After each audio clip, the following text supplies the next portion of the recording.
Good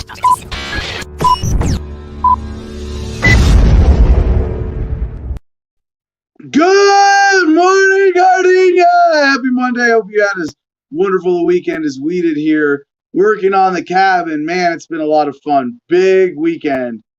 Big accomplishment. Felt really cool. I've never put a breaker box together. I've never done interior wiring on a house like conventional house electric, and we did it.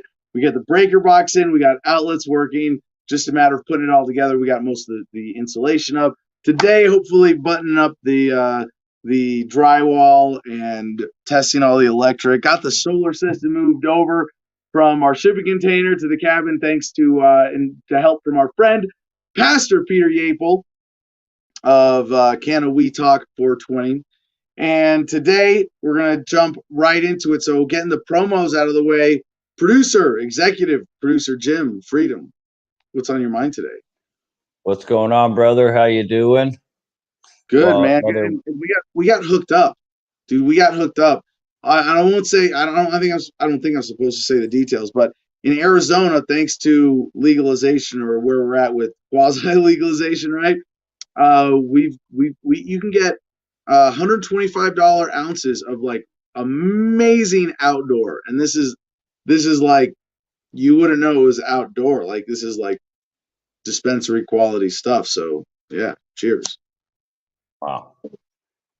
That's you're getting that out of the dispensary, or that's your local on the street growers? Yeah, okay, on the street. I was gonna say the dispensaries are going crazy on the tax. Check this out. I went to a dispensary the other day, and in Tempe, I walk in, I do my business, yada yada, and I'm walking out and I'm looking at my receipt, and I turn around, I go back in, I say, I'm just curious. I already knew what they were gonna say, but they got so many taxes on there that they break it down, and it says, here's the price of your pot, and then it says state tax 16%, and then right below that it says new rate, and it says 8%. And so I went back in and I was like, what the hell does that mean, new rate? I don't understand. And they go, oh, that's the city tax. So why don't you put city tax? Why would you put state tax? Why wouldn't you put city tax? Why would you call it new rate? What the fuck does that even mean?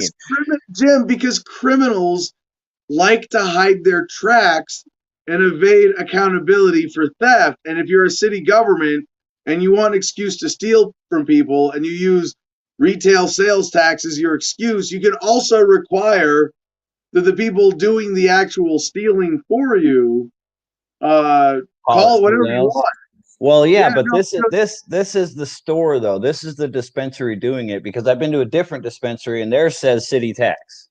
They have city tax and state tax. Right. So they have it normally, and it makes sense. But the other dispensaries, like, we feel bad about charging this tax, so let's call it something else and confuse people. Maybe that's it. Well, I found out over the weekend, I think, or last week, Chino Valley has a 10% sales tax. And I'm kind of like, well, I guess I'm not shopping in Chino Valley anymore, because they use that money to pay for cop cars to harass people on the 89 and give people tickets for stupid shit. Like, I don't want to contribute to that if I don't have to. Yeah, for sure. Crazy. Well, as far as promotions go, so we can get this show on the road, I just like to let everybody know that they can join our public Telegram channel at the address below, t.me/Adam versus the man. That's a public channel that everybody is welcome to. But we do also have a private chat. I can go ahead and show you that right now. Look, it says Producers Club. You see that? 37 members. That's the private club. If you want to be in the cool kids private club, you got to join. You got to join at AdamVersusTheMan.com, the website that's at the bottom of the page right there. You can go there, and once you're on that page, you can check out our Patreon page. There's a link right to it from AdamVersusTheMan.com. 1, 5, 10, or you can select this and go down to $50 a month for the support. $10 a month is the sweet spot. That's where it's at. That gets you access into the Producers Club that I just mentioned, the private Telegram group. So if you're interested in that, definitely check that out. After you're done with that, go back to the website and check out the shop that CJ's put together. He's got a bunch of cool stuff there. Shirts, hats, everything with the Adam vs. the Man logo on it, or the Freedom logo. your choice. Laptop sleeves, bean bags. We got a ton of stuff to choose from, ton of stuff to look at. Keep hitting the load more button at the bottom of the screen so you can see all the cool items.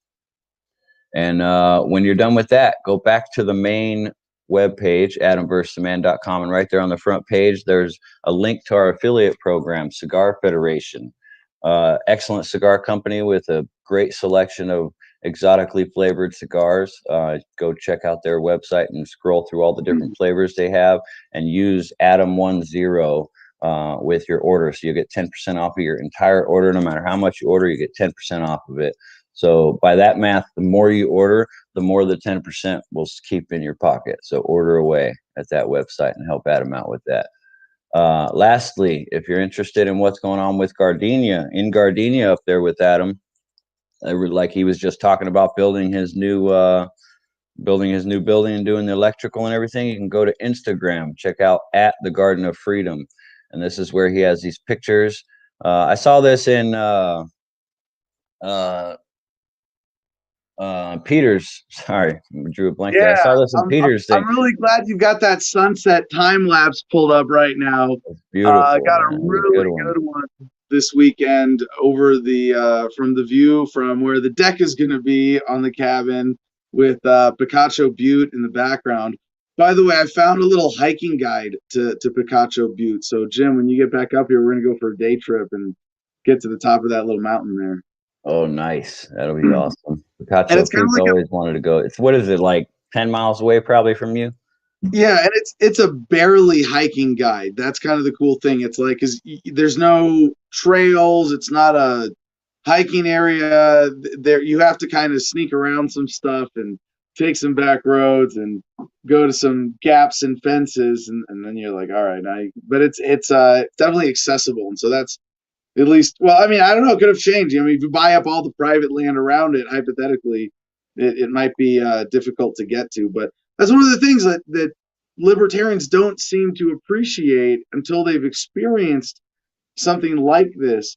But we are often seemingly defeated intellectually or at a loss by some of the challenges raised by statists, especially around land use and land ownership.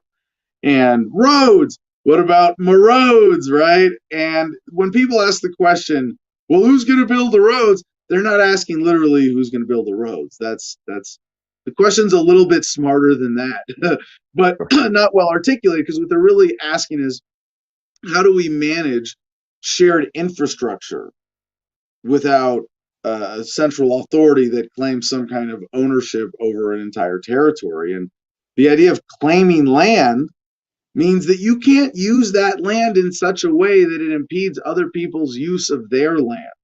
And that sounds very subjective, because it is, but even ownership of land is a bit of a social construct, right? Why is it respected that I own this 10 acres, but if I went and put up a fence around 1 million acres in Antarctica even and said, I own this, no, not, it's the Lockean, usage, mixing your labor with it concept. So you can't build in this area. The social consensus, unfortunately administered through government, is that if you have a 40-acre square, you got to set back 30 feet on each edge in order to let people have access and build dirt roads to access their land. So it's kind of using that principle, because it's this mountain that's in a lot of private area, but there's still access apparently. So we're going to go find out.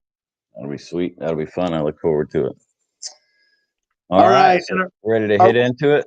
Well, Jim, I want you to stick around for a minute. Let's get our co-host up here before we go to comments.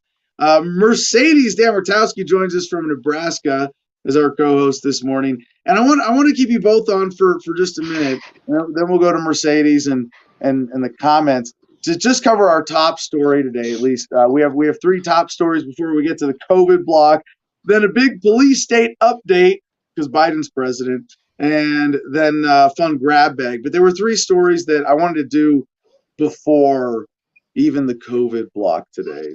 And the first one was a follow-up for our friends in Keene, New Hampshire, the Crypto 6. And this is from unionleader.com. Prosecutor Alleged money launderer Ian Freeman holds $1.6 million in Bitcoin. Wow. And you're like, really? That's why he needed to be raided and jailed. Anyway, so Free Keen leader Ian Freeman has accessed $1.66 million worth of Bitcoins and had $178,000 in cash in a safe when his house was raided by federal authorities this week, prosecutors said on Friday. Federal prosecutors also said Freeman has access, oh my gosh, to gold, silver, and possibly other liquid assets and cryptocurrencies. Freeman, who faces 8 felony charges, including money laundering, wire fraud, and conspiracy, could tap those assets and use them to flee if a judge releases him on bail, prosecutors warned. Mercedes, have you been keeping up with this story? Lightly, just what we've been covering and what's been shared with us. Because, I do cryptocurrency, and I think this is just the state trying to take money because crypto is booming and they're not paying taxes. And so they're like, oh, threat to the system. Let's go ahead and raid it and destroy their house so that they can't use it anymore. Nothing like trying to silence the opposition. But yeah, it's just been terrible. Like, why is real world violence affecting what we're doing online, especially when we're doing nonviolent things like trading crypto? And there was actually, I'm of this opinion, what is so great about capitalism? Because it seems like anytime you start to win, they decide that they're going to change the rules, like with the trading with the Dogecoin and to the moon. Like, you can see that they're manipulating the market, and now they're trying to take people out physically once they are doing something. And sorry, you're going to hear Baby Shark in the background, so if we get a copyright infringement, it's my toddler's fault, but she's being good. So and that's my opinion on it. I know I haven't been on for a while to even talk about it, but yeah, this whole listening to the interview that right after it happened and everything that's going on, it's scary. And that's what they want it to be, is they want us to be scared right now, and they're trying to do it in the most violent way possible. I don't know. Yeah. And I've been in this situation where I've been denied bail. At least I'm trying to think if there were other times. There are times I've refused to leave jail because I was having so much fun. But when I was in my longest term for 4 months, it wasn't a sentence. It was a pretrial detention where I was denied release because I had guns at home, an arsenal. The judge even said I could be the next Adam Lanza. Like, that's very clever. You guys have Adam Lanza? Does that name ring a bell? It should.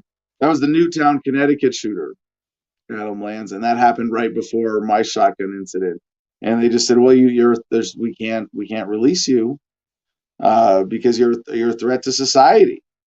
And in this case, there in sort of natural law, there are justifications for someone who's been accused of a crime. We have to hold them until we determine either that they haven't, or determine that because of the reason we held them in the first place, they're not a threat to society anymore, or that they might try to flee accountability, right?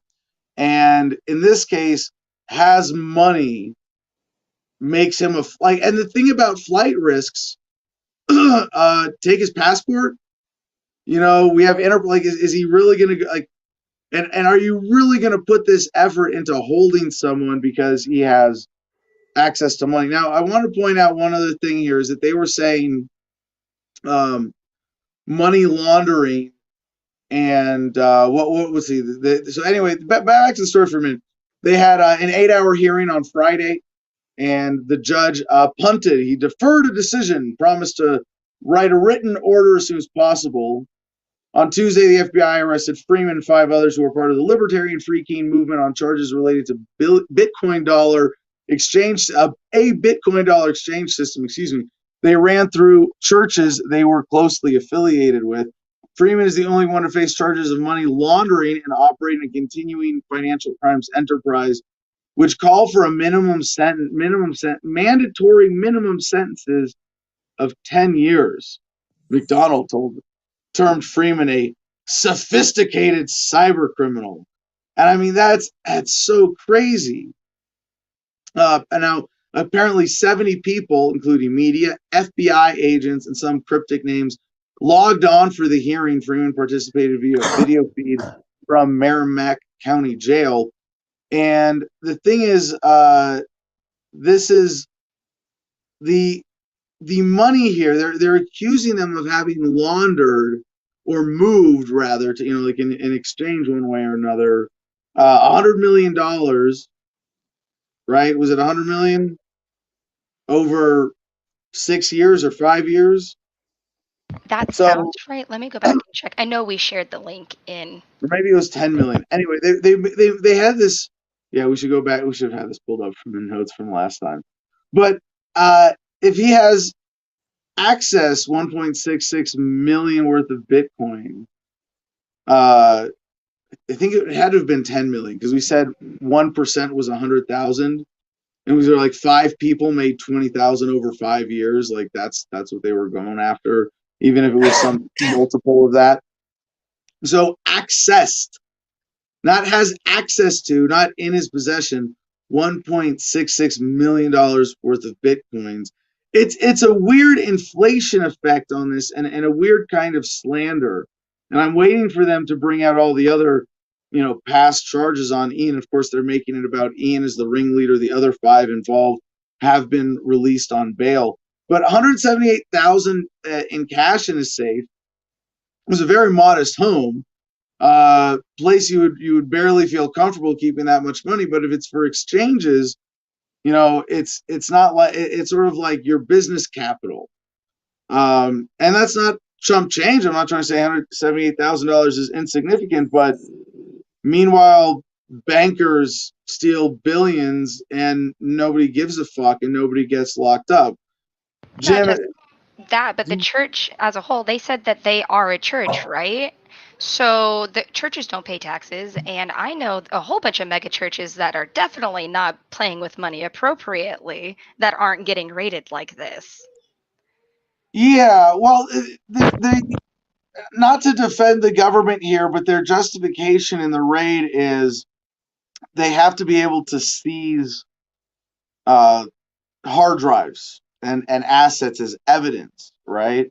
And there's sort of a reasonable cause for that in the execution of a warrant if it was for a real crime, right? Like if you thought someone had stolen something and the evidence was on their computer and you had on whatever private security system probable cause to go in and say, we have to repossess these assets. If you have to physically detain someone and physically detain their assets, but the thing is, government has to send these off to a lab. A private security firm would be able to plug in a thumb drive or another device and go, yep, the assets are here, we've repossessed them, or we have the evidence and it's copied, and we can let them go. Because there's no way that a computer by itself is justifiably a weapon that needs to be taken away from someone who's dangerous. The idea of shutting people up, you hear, I guarantee you all of these other 5 have communications restrictions on their releases. Jim, do you have any thoughts on this story? I don't really know what to say. I mean, it seems like, more of the same, as in it's the status quo. I mean, like you pointed out, if there is some rich guy who's on an extortion charge, he has access to millions of dollars, and the judge doesn't hold his bond because he's going to leave. It just seems like, I mean, I don't know. There's got to be something bigger to it that I'm not understanding just yet. You know what I mean? Because it seems like for them to go after this, yeah, it's $1 million, 100. It sounds like a lot of money and everything. When you break it down, it's really not a lot of money. So there almost has to be an alternative motive for the government to be doing this at this time. I was just actually, my brain went to the same spot because, words and definitions are important. So when we go back to money laundering, somebody had commented money laundering shouldn't be illegal, but money laundering is illegal because that's the definition of money laundering, is the concealment of the origin of illegally obtained money, typically by means of transfer involving foreign banks or Right. So legitimate the problem, businesses. yeah. So the problem isn't the laundering; it's the illegally obtained, and that the Yes. standard of what is illegally obtained is defined by government as opposed to natural law right now. Yeah. But even in a natural law-based society, laundering would only, well, there would be two kinds of laundering, right? There would be laundering for privacy, right? Like if you Cleaning just money. want Well, that's why you call it money laundering, because you're cleaning it, you're to, right? hiding its tracks. And that's, I honestly, in my opinion, I think that they are trying to use this because digital crypto does leave a trail. It's just hard to get into because of the blockchain. But if they have one piece of that and they're going in there to see what else they can dig up, and they take out all the data, now are they using this as a doorway to another investigation? Well, Did yeah. they Well, so unintentionally get touched by something they shouldn't have? Well, the story gets interesting here about being a novel prosecution. But first, one more thing about Ian here on his background. Veteran defense lawyer Mark Sisti said his client is a perfect example of someone who should be released on bail. Freeman has only 3 felony arrests on his record dating back 8 to 11 years ago, not charged with a violent crime or drug dealing. And then the story, this is where it gets interesting. He faces a novel prosecution in New Hampshire that will be lengthy and complex. And he's known for years of the FBI investigation because people that agents interviewed would tell him. Now, I've experienced this as well. I've had people said, hey, it's been a while, but when I was in D.C. more and doing more on the ground stuff, organizing there with protests, people would say, hey, cops called and, or someone from the FBI called and wanted about this. I got a call from the Secret Service a number of times. Of course, directly, we're always dealing with Parks Department in D.C. for protests, and then U.S. Parks Police. And so there's hey, someone called and actually kind of a sadly typical thing for activists today. But his attorney Sisti said if he chose to leave the jurisdiction for fear of being charged, he'd be gone by now. McDonald said most of the other co-defendants have been released. I'm pretty sure it's all of them at this point. While authorities have confiscated the cash they found at his house, they do not have access to his 28 bitcoins, and that's where they get the 1.66 million figure. She said Freeman used accounts to set up for the Shire Free Church, where he is paid as the minister, to convert dollars that others acquired from romance fraud, investment fraud, and your friends in jail fraud to Bitcoin. Are those self-explanatory, Jim? Not really. I was just doing the math because he said 28 Bitcoin that he has at $58,000. What it is currently, that's only $500,000.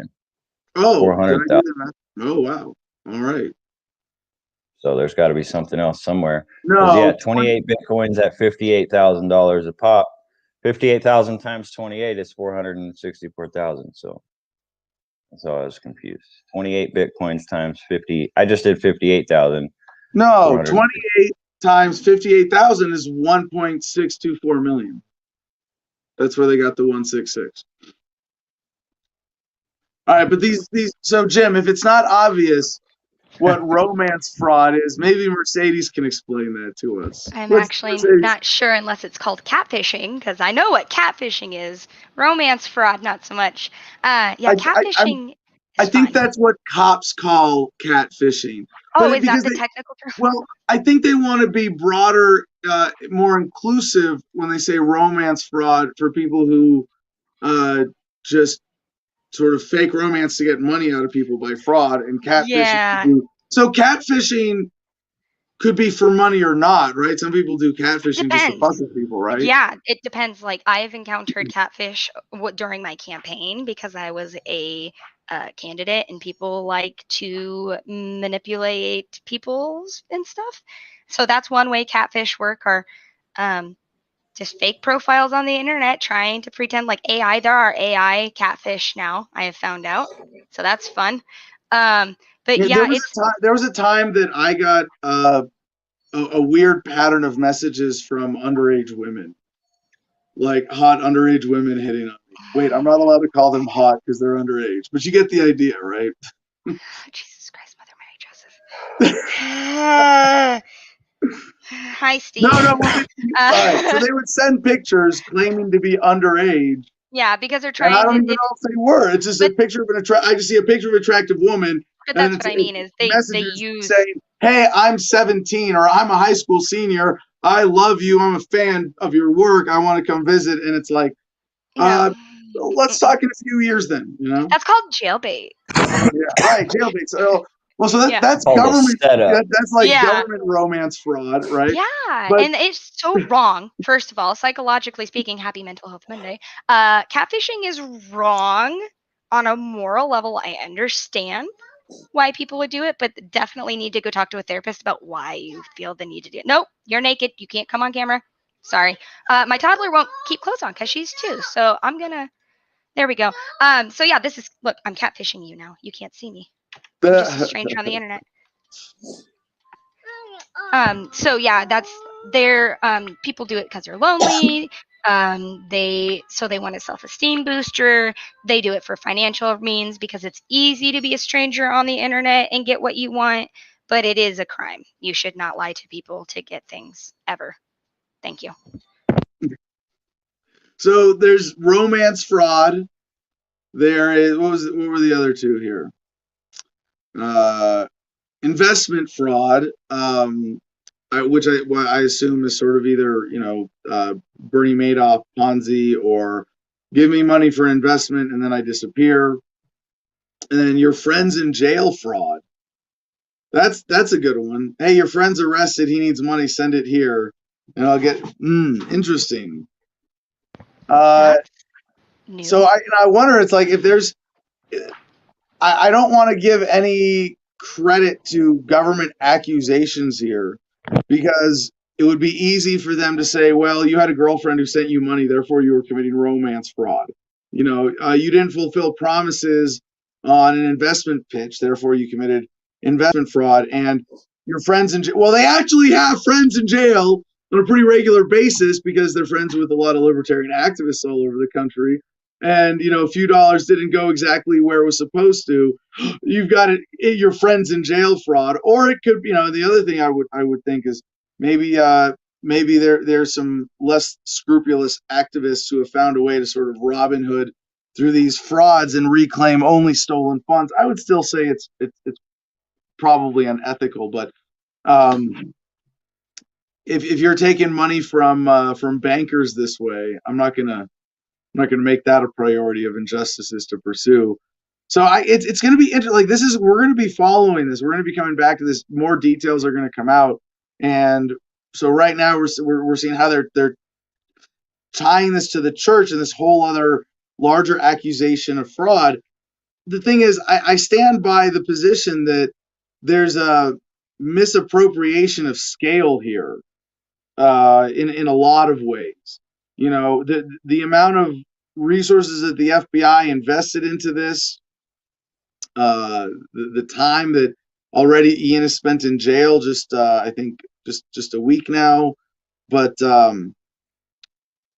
that there are real crimes out there being committed on a regular basis, and these fucktards in the FBI don't know how to prioritize or are being prevented from and don't realize how they're being used and abused as tools of government, of government's corrupt sponsors to fuck with innocent people and let guilty people go free. That should bother everyone. It does. This reminds me of the Silk Roads kind of thing. Same like digital accountability for, oh, you're the ringleader, so we're going to make an example out of you so that no one else ever does this because this is new territory. So we're just going to hammer down on you, scare everybody else, and hope it never is challenged again. Now, there's one specific example here in the story from the FBI, apparently, or so we believe from this the way it's being reported. On the day of the FBI raid, in fact, Shire Free Church received an exchange request from a person who had bilked an 80-year-old woman of $4,000 in a romance scam, McDonald said. And what's interesting about that is they wouldn't have told him, right? It's not like if you had just gotten $4,000 in a romance scam from someone, and you had it maybe in some like dummy catfish account that you had set up with a fake name, right? And you needed that cash, like that was with your fake PayPal or Venmo or whatever, and have that sent to or turned into Bitcoin and then sent to a wallet that you control separately. You're not going to tell the exchange that offers anonymity. That's part of the accusation. They didn't do know your customer. You know, they just they accepted customers being anonymous. Oh my gosh! And if someone came to him and said, "I did this illegal thing," Ian's not dumb. He would say, "Well, sorry, then I can't do business with you." Like, because that's how the FBI sets people up, by the way. And they're like, this would be like blaming a gun store for every crime committed with every gun they sold, or blaming the banks for all the drugs bought with their money. Like, no, you can't do that. So there's a huge miscarriage of justice here that I think, if anything, Ian Freeman probably deliberately set himself up for. But I am concerned for my friend that he may be facing a real danger now when I see money laundering and operating and continuing financial crimes enterprise as charges, mandatory minimum sentences of 10 years. Like, there is a decent chance in all of this that he doesn't see freedom again, or at least American watered down quasi freedom for, I mean, I would say even if he got to, like, it could go bam, bam all through. They focus on these two charges. They get a jury to convict, 20 years. And I mean, he might do like 16, with good time or something, right? Good behavior. But that's serious time, for someone to do 16 years for this. And man, it would be a major blow to our movement to have such a committed, effective activist as Ian Freeman out of the game for that long. And of course, as someone who myself, I've podcasted from jail over the phone, I've written effectively from jail, I've been able to get news sent to me. There's a delay and there are challenges with that, but I don't doubt that he would be able to still contribute from jail quite significantly, probably more than most libertarian activists outside of jail, but he's still worth a lot more to the movement outside. And I hope that there's a lot of good that comes out of this case in terms of awareness about freedom and crypto and what we need to fight for and standards. But man, this would be a painful miscarriage of justice to see him do serious time like that. Yeah, I would. Agreed. Definitely. So. Well, Mercedes, you set us up with our guest today. I Would did. you like to introduce our guest and then check in with the comments? Yeah, so I will give us a goodbye teaser. to Let me James grab my Beard. notes, though, because I'm trying to. Did you just try to Jedi mind trick me? No, I said, and say goodbye to Jim's beard. Producer What? notes are over. Yeah, he's Oh. going to shave tomorrow. No, all right. So, Mercedes, tell us about the guest we've got coming. Don't say that. That scares me. So, Joining us in just 22 minutes now. yes, so our guest today, his name is Matthew Crowley. He is from Winterhaven, Florida. He's lived there his entire life, and he's running for Winterhaven City Commissioner to bring a voice to small businesses, advocate for lower taxes and smaller government. So he Sounds like he wrote that. He did.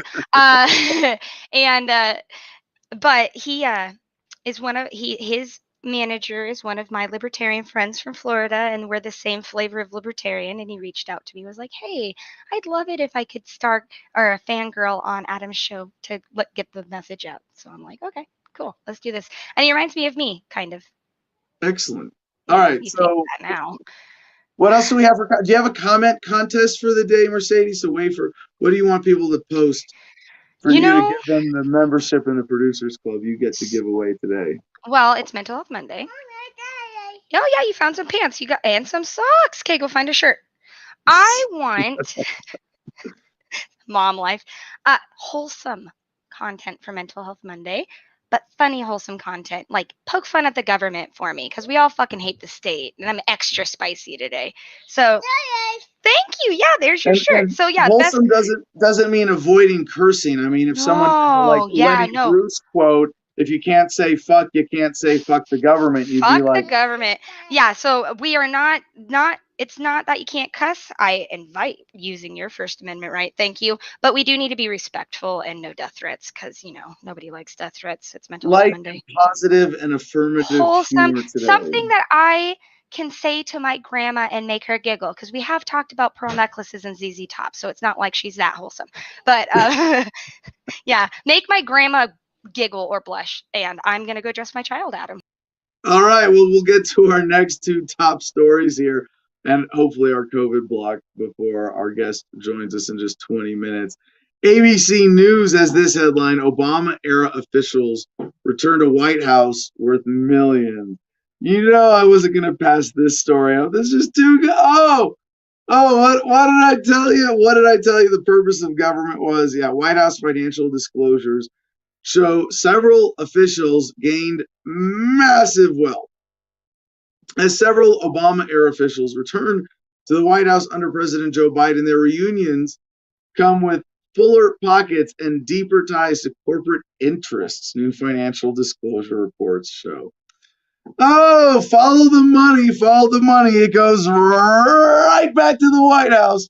According to ABC News analysis of the most recent disclosure reports, many of Biden's top White House officials, including Chief of Staff Ron Klain, Domestic Policy Council Director Susan Rice, National Economic Council Director Brian Deese, and Coronavirus Response Coordinator Jeff Zients, have substantially multiplied their wealth over the past few years. Rice, who was among the wealthiest members of the Biden White House team, dramatically increased her wealth since her previous White House job during the Obama administration, reporting between $36 million and $149 million in various assets in her new disclosure filing released Saturday morning.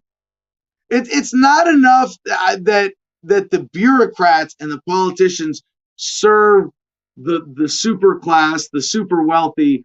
And that $149 million. If you're not that billionaire class, I should know this. I got to Google how many billionaires in the world. How many billionaires in the world? Like, there's one sense of a scope of the super class. Okay, there are 2,800 according to Google in 2019, and this is 2019. Let me see if I can get this number updated because 2020, after 2020, there's got to be a lot more billionaires out there. Oh my God, I'm figuring this out live. If you do a Google search for how many billionaires in the world, the first result is 2,830 or 2,825. And that's a statistic from 2019. If you add 2021 to your Google search, the number now comes up 3,228.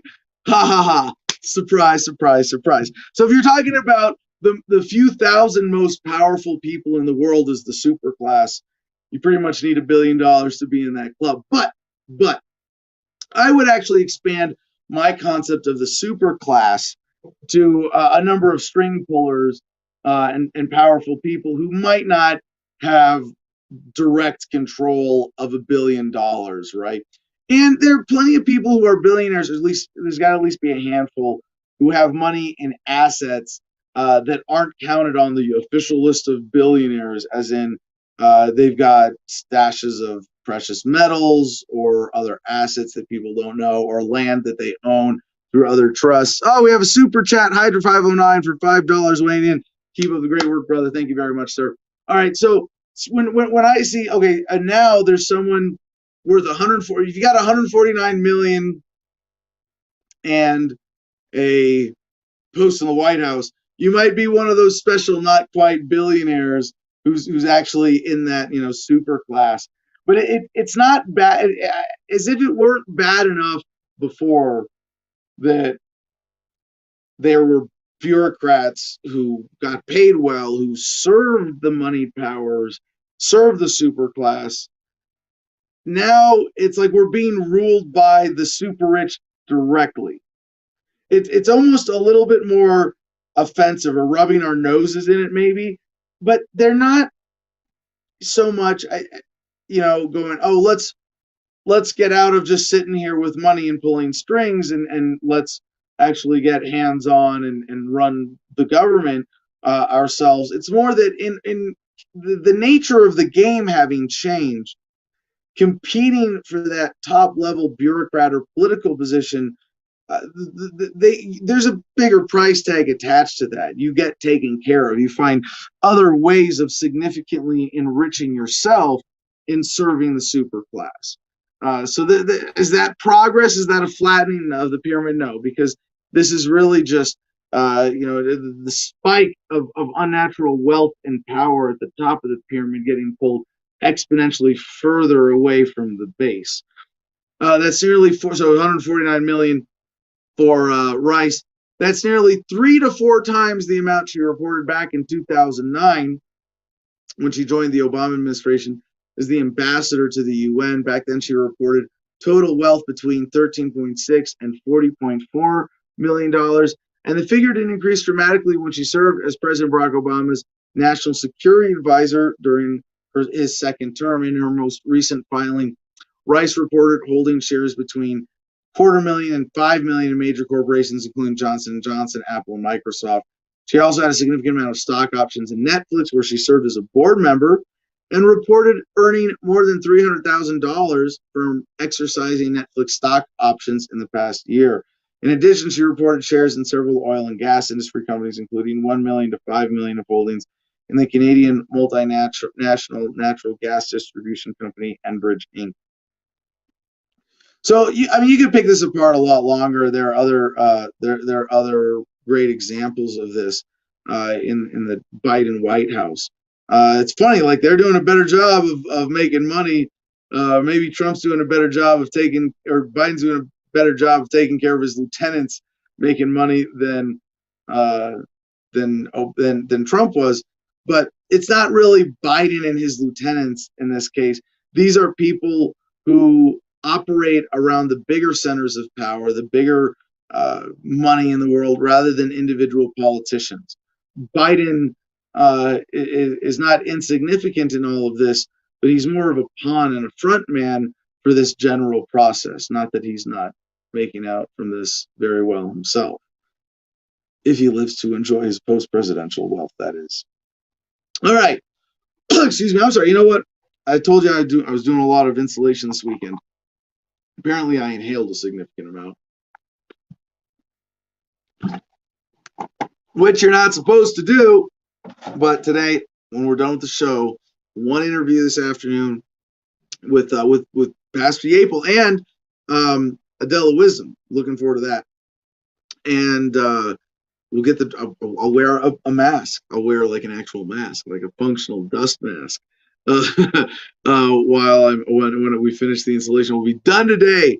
We'll get it buttoned up with the drywall, and we'll have an actual, proper enclosed space to live here. Jim, only 5 people with 100 billion or more. Yeah, see, that's what we see. There's still that big spike in the pyramid, but yeah, 100 billion or more. Yeah, how many trillionaires? No one's worth $1 trillion yet as an individual officially, I believe, unless you count it in other currency. All right, militarytimes.com observation post. FDA regulated study shows promise for using marijuana to treat veterans with PTSD. I'm just going to make this quick so we can get to the COVID block, but no shit, I told you so. I'm just going to read the first paragraph. The first FDA regulated placebo-controlled double-blind study on smoked cannabis among veterans with diagnosed PTSD revealed improvements among those receiving doses with higher levels of THC, an active component in the herbal drug. Yeah, about fucking time, right? All right, let's take another puff and dispense some misleading medical advice about COVID, shall we?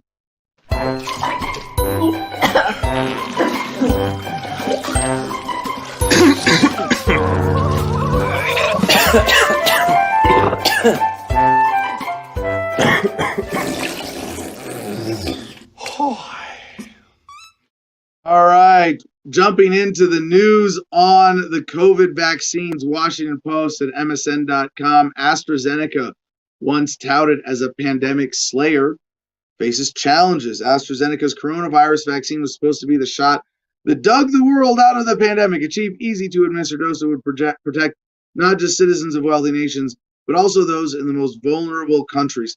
Now, part of the sickness of this overall corona-based racket is that they don't care if the vaccine fails as long as people pay for it, as long as government pays for it, as long as people get their payout. And the idea of a vaccine getting out and then being disqualified or another one joining it is just, oh, you get a payoff, you get a payoff, you get a payoff. So what are they facing? Instead, the inoculation of collaboration between University of Oxford researchers and one of the world's biggest drug companies has been plagued with missteps as other vaccine rollouts gain speed. First, there was confusing basic science. They then missed delivery targets. Now, a confidence-sapping pause in Europe that followed reports of rare blood clots among a handful of the vaccinated. Meanwhile, in Australia, News Target brings us this headline: Australian Navy caught in massive coronavirus vaccine side effects cover-up. A sailor's collapse in a critical condition following vax jabs. The mainstream media does not want anyone to know that sailors in the Australian Navy have been dropping like flies ever since Wuhan coronavirus vaccines became available to them. By the way, quick sidebar, personal note, I got a letter from the VA saying, we've been trying to contact you to set up a COVID vaccine appointment. Yeah, this is why I'm glad you can't reach me sometimes. You don't know how to send an email or a text message. Yeah, this weird messaging system, and they phone you, but you can't call them back. It is so frustrating. The VA is ridiculous. But for those of you who might be subjected to this, again, I'll repeat my position here because I think it's worth reminding people, at least, of what our audience seems to agree is a good. Although let's get some more comments up here. Is a good way of thinking about this, which is that the virus itself is a minor threat. The vaccine itself is a minor threat. If you have a particular reason to get the vaccine, and for your job to make your job, compromising your health for your job is not anything new or in and of itself wrong. But most people do to one degree or another.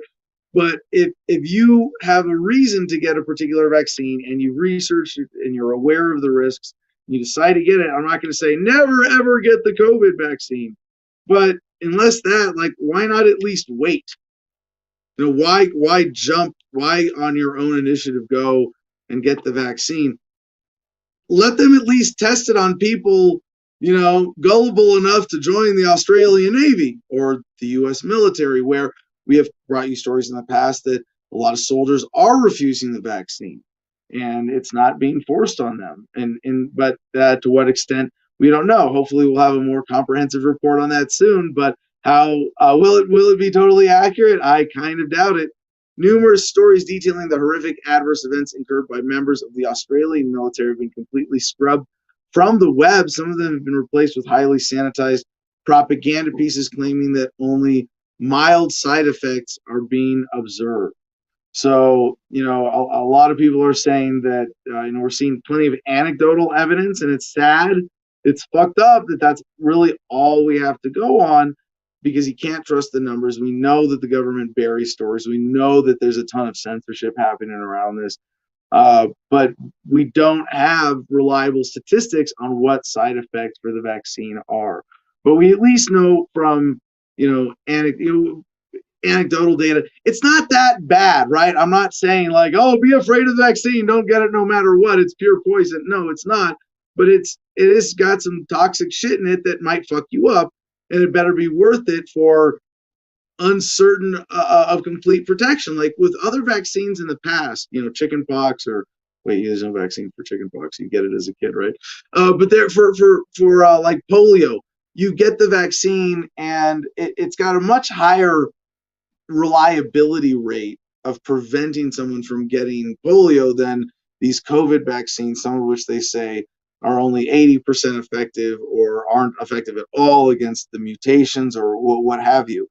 But at some point, we are going to have, so, we have anecdotal data about some severe side effects, but we know that as much as they're getting the vaccine out there, it's not like people are dropping like flies from getting the vaccine. This is not a, kill off half the population strategy and cover it up. No, it's we can discount a lot of the conspiracy theories around this on sort of statistical absurd impossibilities. But we know it's worse than they're telling us. We know that stories are getting censored. Whether this, Australian military Navy thing is true, it'd be nice to see a comprehensive report with, the screenshots or evidence.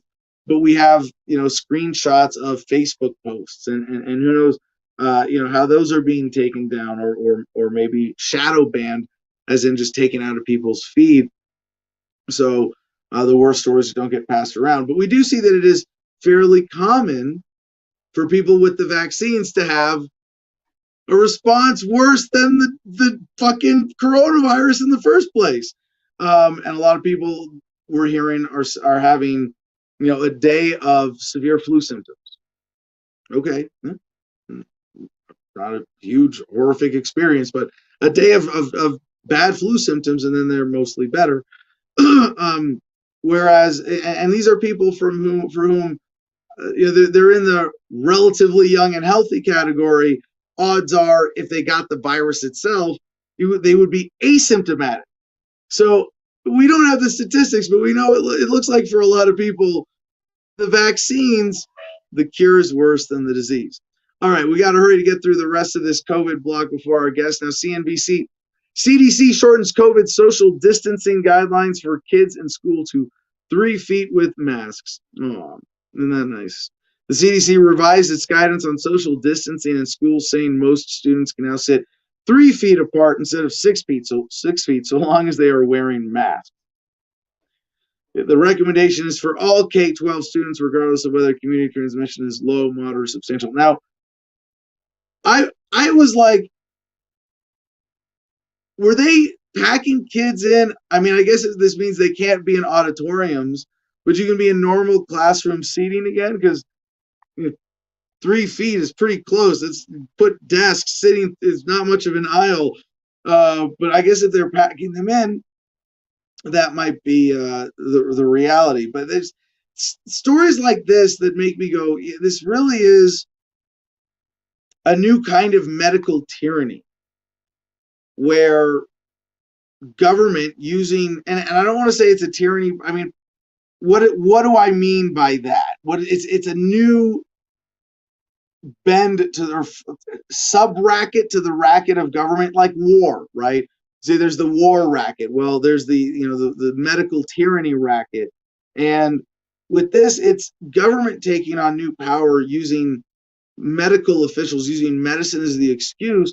And then they basically get to dictate everything. When you go to school, how close together you sit at school, when you show your face, when you don't, what businesses are allowed to open and when. And if you think I'm exaggerating, things are just opening up. Well, let's get to the enforcement part of our COVID block. Pix11.com. New Jersey reopenings on pause amid rise in COVID variants. Governor Murphy. Yep. New Jersey residents will not see any new reopening announcements in the coming weeks as the state battles a surge in COVID-19 variants. And at this point, they could just be making all this shit up, and you never know. New York Post. No screaming on roller coasters under California COVID-19 plan. Southern California theme parks are set to open as early as next month. The thrill seekers may be forced to bite their tongues while riding their favorite roller coasters. What? Yeah. The California Attractions and Parks Association is behind a plan that would encourage riders to remain silent while barreling through the air on roller coasters to prevent the spread of the coronavirus. You can't even yell into a mask anymore, really? Really? Yeah. Under the proposal, amusement parks like Disneyland, Universal Studios, Six Flags could open at limited capacity. Patrons would be asked to keep their excitement to themselves on the rides. Reuters has our next story. Israeli court upholds school barring of COVID refusnik teacher. And it's what it sounds like. An Israeli court on Sunday upheld a school's decision to bar a teaching assistant who had refused to show proof she had been vaccinated or tested for COVID-19. And it could be a test case as the country reopens after its vaccine drive. Miami, madness in Miami from Daily Mail. SWAT teams move in to clear spring breakers after Miami Beach mayor imposed 8 p.m. curfew in state of emergency to control record crowds of revelers and wild parties. Yeah, a SWAT vehicle was filmed moving down Ocean Drive and using an LRAD, also known as a sound cannon, to get people to disperse. And I know they're kind of protesting and partying are not the same thing, but they are both an exercise of the right to peaceably assemble. It's not a right to peaceably assemble only if you are protesting grievances of government. You have a right to peaceably assemble wherever you have a right to be for whatever fucking reason you want without being hit by an LRAD. Without somebody else. And the crazy thing about this is, like, if you're afraid of the virus, wear a mask, stay home, distance. You don't have to force me out of your fear to change my risk level if I don't force anything on you. But we don't live in that free society yet. Crowds were seen stampeding away from the scene, screaming. Other videos showed massive groups partying on the streets after curfew. In one video, a man was seen throwing money into the air. In another, group of girls seen twerking in front of a group of cops. Everything you would expect to see in Miami Beach. Meanwhile, Germany, Daily Mail again, Angela Merkel extends Germany's COVID restrictions into next month despite mass anti-lockdown protests and her party's election drubbing. Thousands of lockdown protesters rallied in cities across Europe this weekend. Germany's Chancellor Angela Merkel is keen to go ahead with extension. Internal memo said rising infection rates could be curbed with the extension.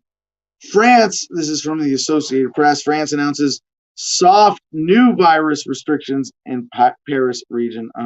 Soft restrictions. Yeah, we're as opposed to tough lockdowns. Yeah, we're just gonna enforce these by still fines and locking you up. In Euronews.com, COVID-19 protests across Europe rail against pandemic restrictions as infections soar. Oh my gosh. Blame the protests for what they are protesting. Swissinfo.ch thousands demonstrate against COVID-19 restrictions. Der Arbeitgeber des Bundesrates ist das Volk. I know how to pronounce that in German, but I don't know what it says. Thousands of people have protested in the northwestern Swiss town of Liestal against restrictions introduced to curb the COVID-19 pandemic. The something of something is the people. The right to work of the country is something about you have a right to work. I don't know. All right. The Sun, COVID clashes, anti-lockdown mob. See, that should be our comment contest. First person to get that translated into English. By the way, I got just a couple more links and we're going to get to our guest. And if you're overwhelmed keeping up with all these stories, you want to get into them further, of course, all the links are available at t.me/Adam versus the man on our public Telegram channel. The Sun, COVID clashes, anti-lockdown mob clashes with cops in London as officers arrest 36 people after being pelted with bottles. Oh, well, I'm sure going and arresting people and locking them in small cages is going to be good for their health. LAweekly.com, how CBD, we're going to add this with two really good headlines, how CBD and THC are changing COVID-19 treatment. The scientific community seems to be more widely accepting cannabis to treat newer diseases, leading to better education and understanding for all. So to prevent COVID, I'm going to take a hit of this, but first, our last headline, even better news from thedailybeast.com. as sex parties resume. Expect hand sanitizer and temperature checks at the door. One participant says no one wants to be the person who ruins the party by causing an outbreak. Yeah, if you want to get into that tantalizing story, check out the notes at t.me/Adam versus the man. And now I'm going to take my anti-coronavirus vitamins.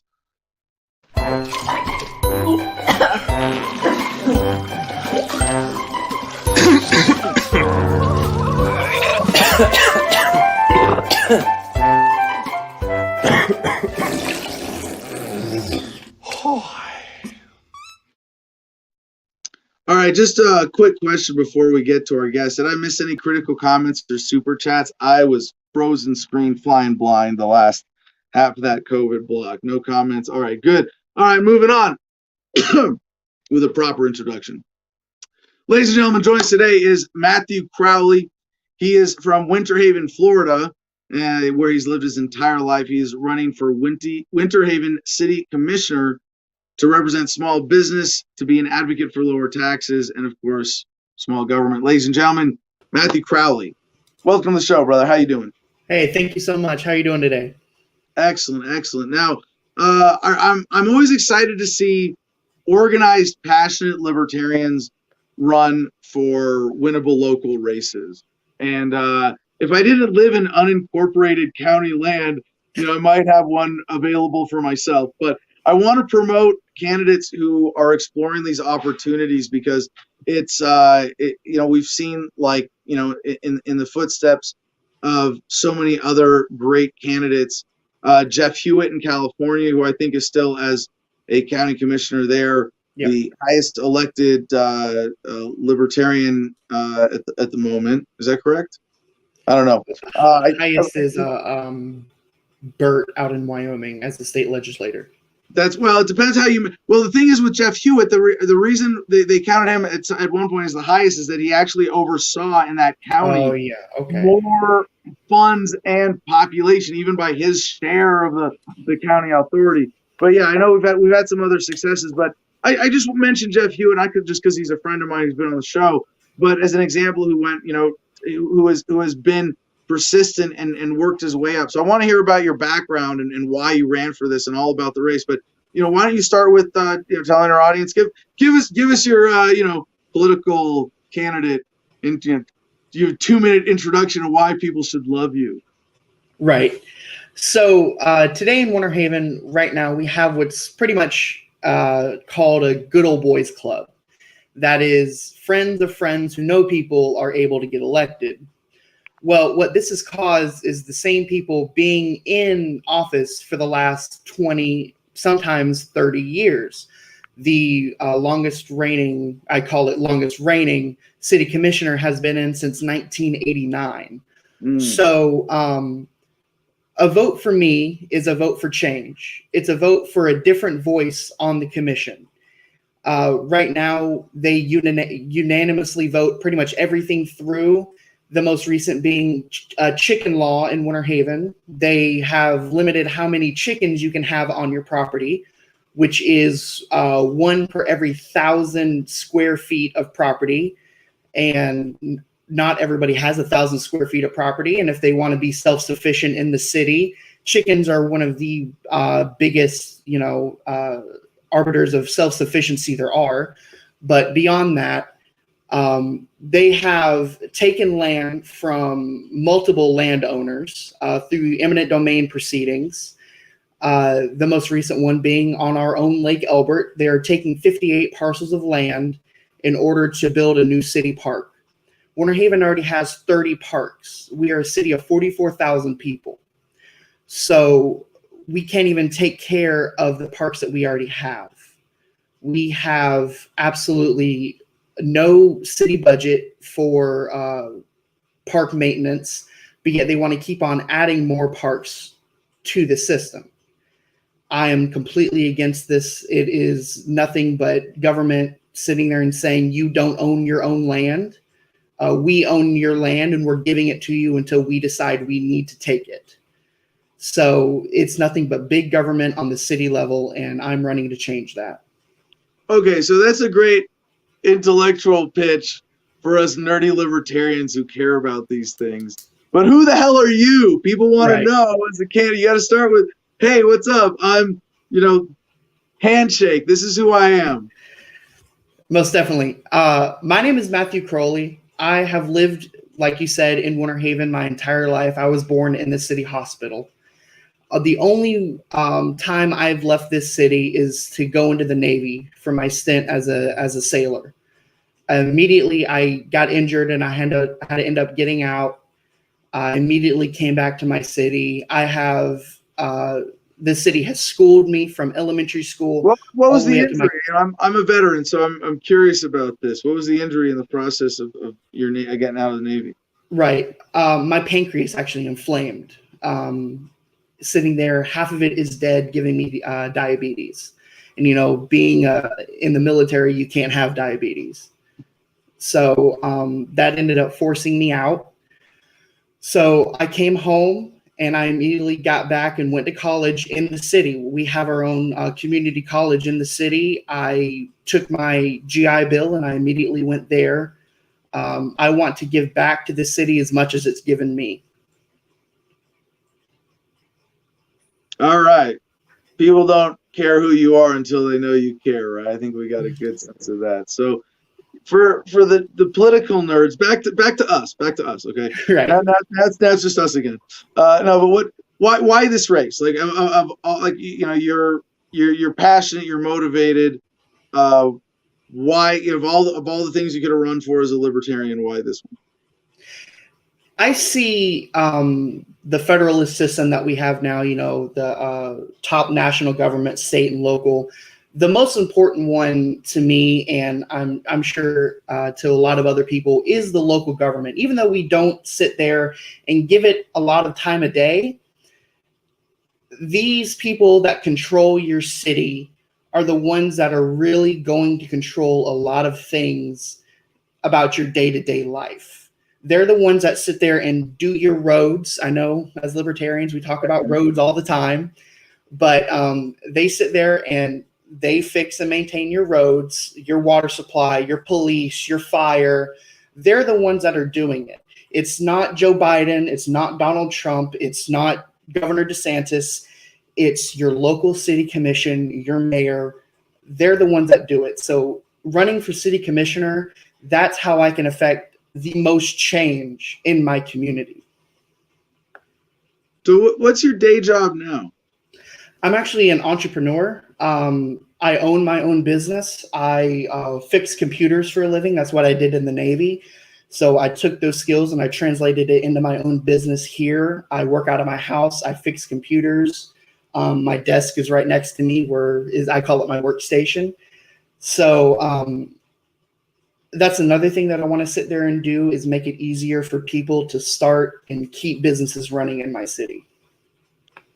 And what's the population of Winterhaven?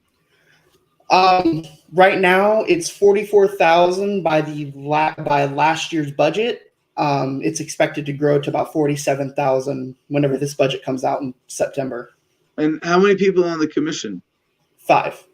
That's the primary authority of the city government, right? Is the city right? commission? We run a commission city manager style government. Right. And for people who don't know that term, do you want to explain how that would compare to a strong mayor style and how that works? So pretty much our commission is both the executive and the legislative branch of our government. Our mayor is pretty much a figurehead. Our mayor is decided by the other commissioners who vote one of them to become mayor for the year. Only job that he has is go to ribbon cuttings and be a rubber stamp for whatever the commission votes for. The city manager sits there and he's the one that drafts ordinances to present it to the city commissioners. That's how it works here in Winterhaven. And for the 5 who are elected to the commission, are they all elected at large, or do you have districts? They're all elected at large. So everybody can vote for everybody. So is it 2, are they 4-year terms staggered? Yeah, they're 4-year terms staggered. They are all elected on odd number years.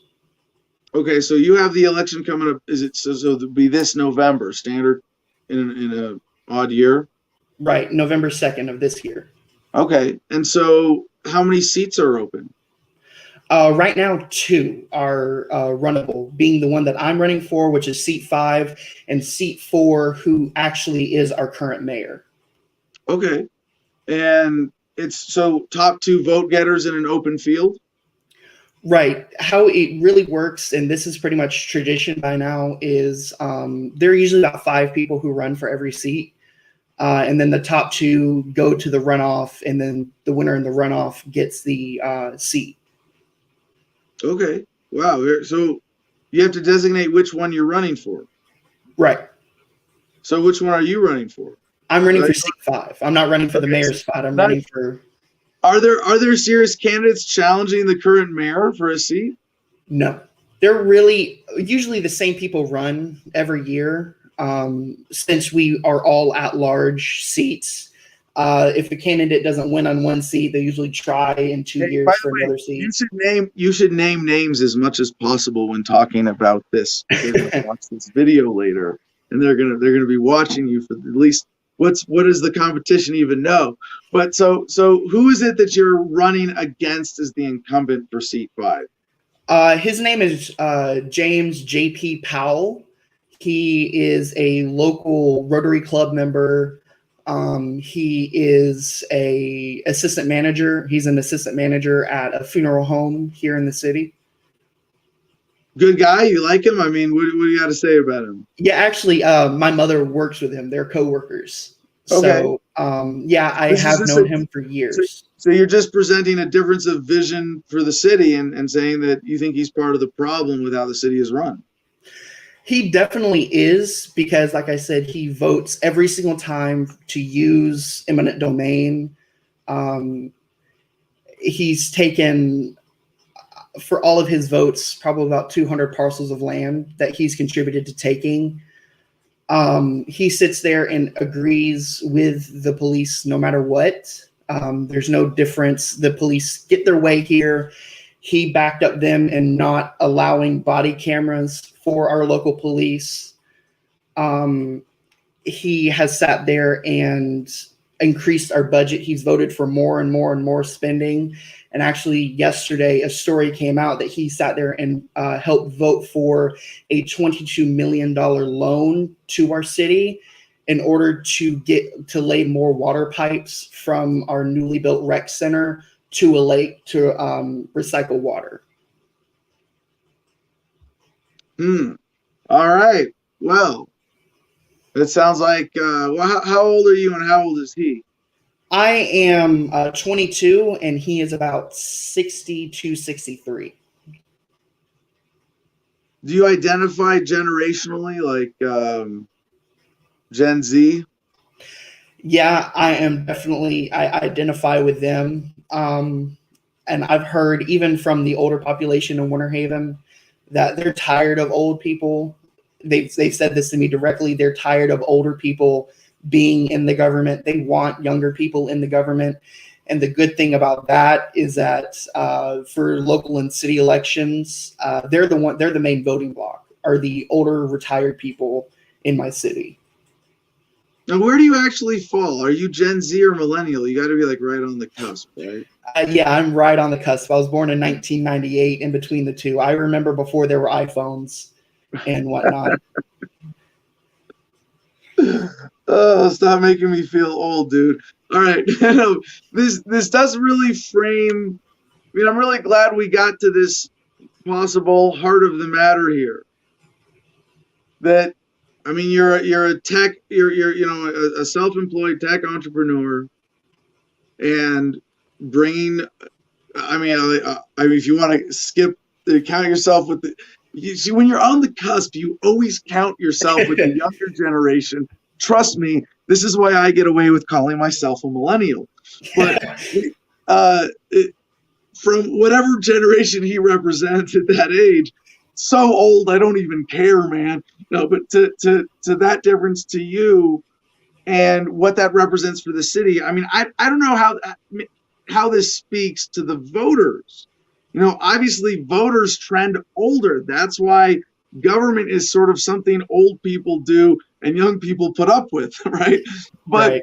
we can change that. We can at least make it work for everybody a lot better, even without challenging the fundamentals of the system, by getting a younger perspective and getting people out who don't feel like they're unchecked in their power. Perhaps they feel, I mean, what is eminent domain? It's stealing on behalf of government. Like, we're government, so we can steal this. Really?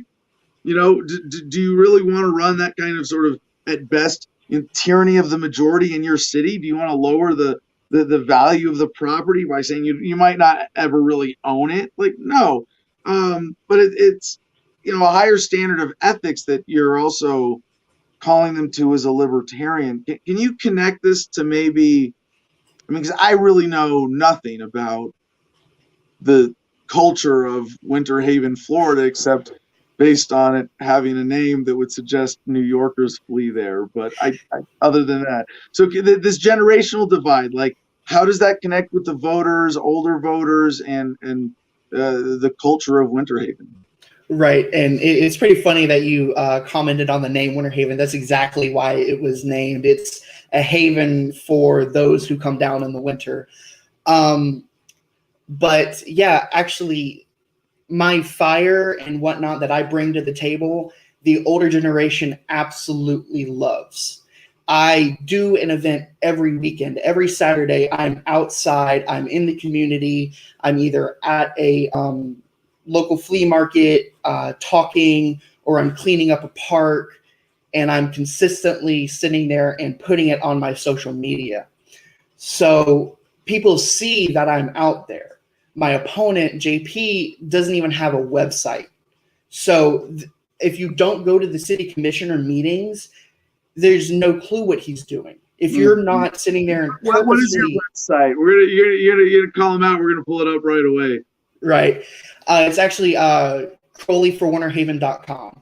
Hey, and it's in the process of still being worked on, so some of the pictures aren't flattering, but but it's a respectable, organized online presence and a professional presentation of who you are and your platform. I built this entire website myself, so I don't pay it's not someone hard, to do it. It's not hard. The point is, it's not hard. If you're 60 plus years old and you can't figure out how to put together a basic website in a few hours or maybe a day or two, and it's because you at some point made the choice to technologically freeze your brain at age 18, and that's probably why that's the only kind of music you listen to, is what came out when you were in high school and college. But yeah, there's I don't, you know what, I actually, I want to, if I may, I apologize, I want you to go back to what you were saying, but I have to intervene against myself here to say,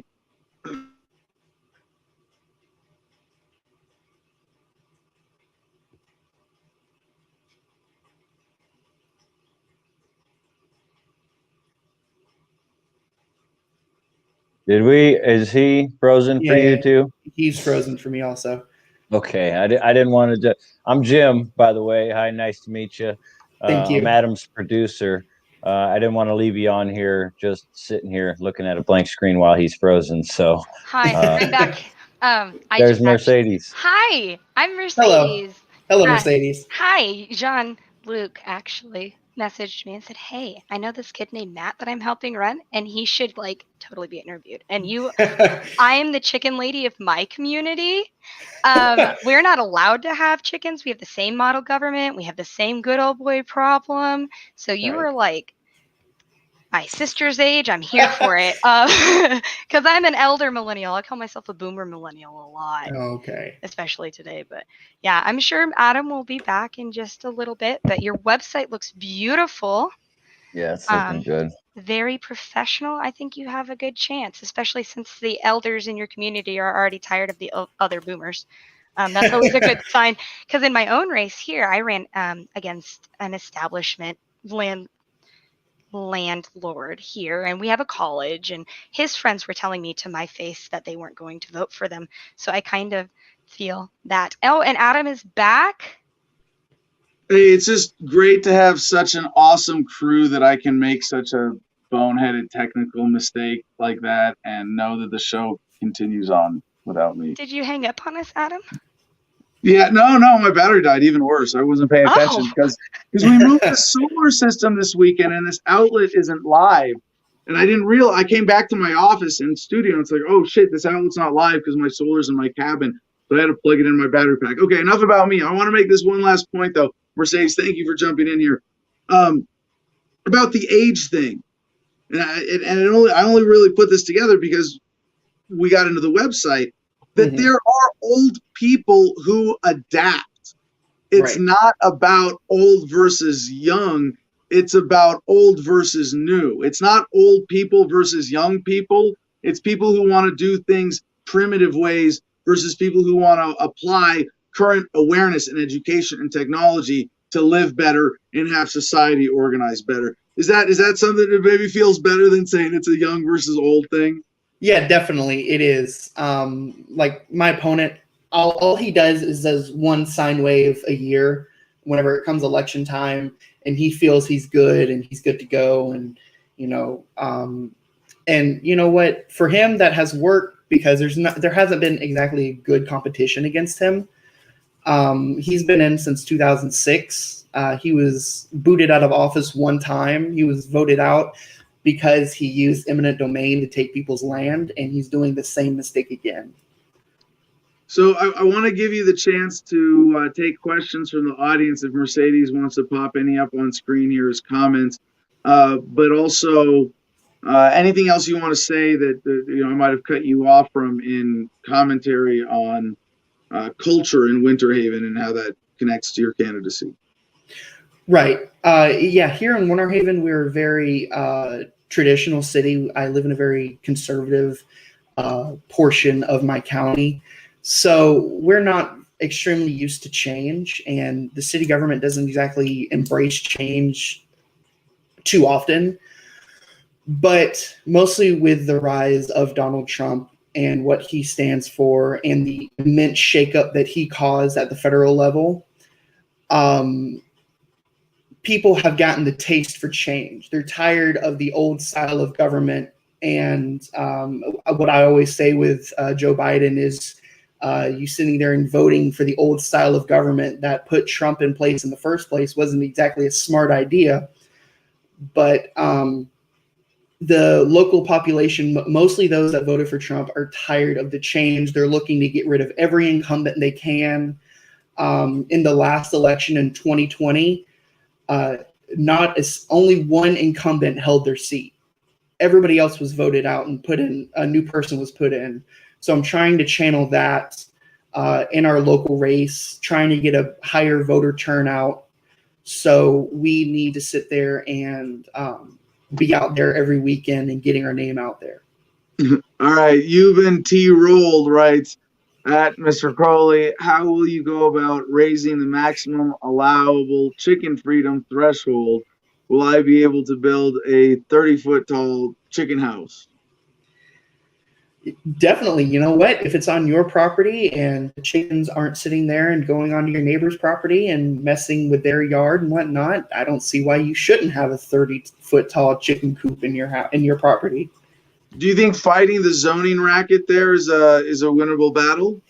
Yeah, I do. People are already getting, this is a good word to use, pissed off about the zoning laws that we have. Right now, there are 5 different zones for just residential housing.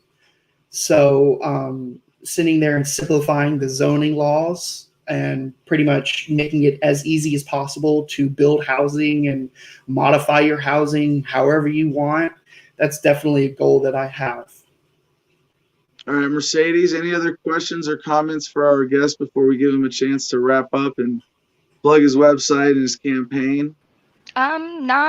Not really. It's just a whole bunch of chicken things because that's chicken what happens when you run on the chicken platform. Is you're very clucky. So your slogan is chicken in every yard. Sorry, chicken in every yard.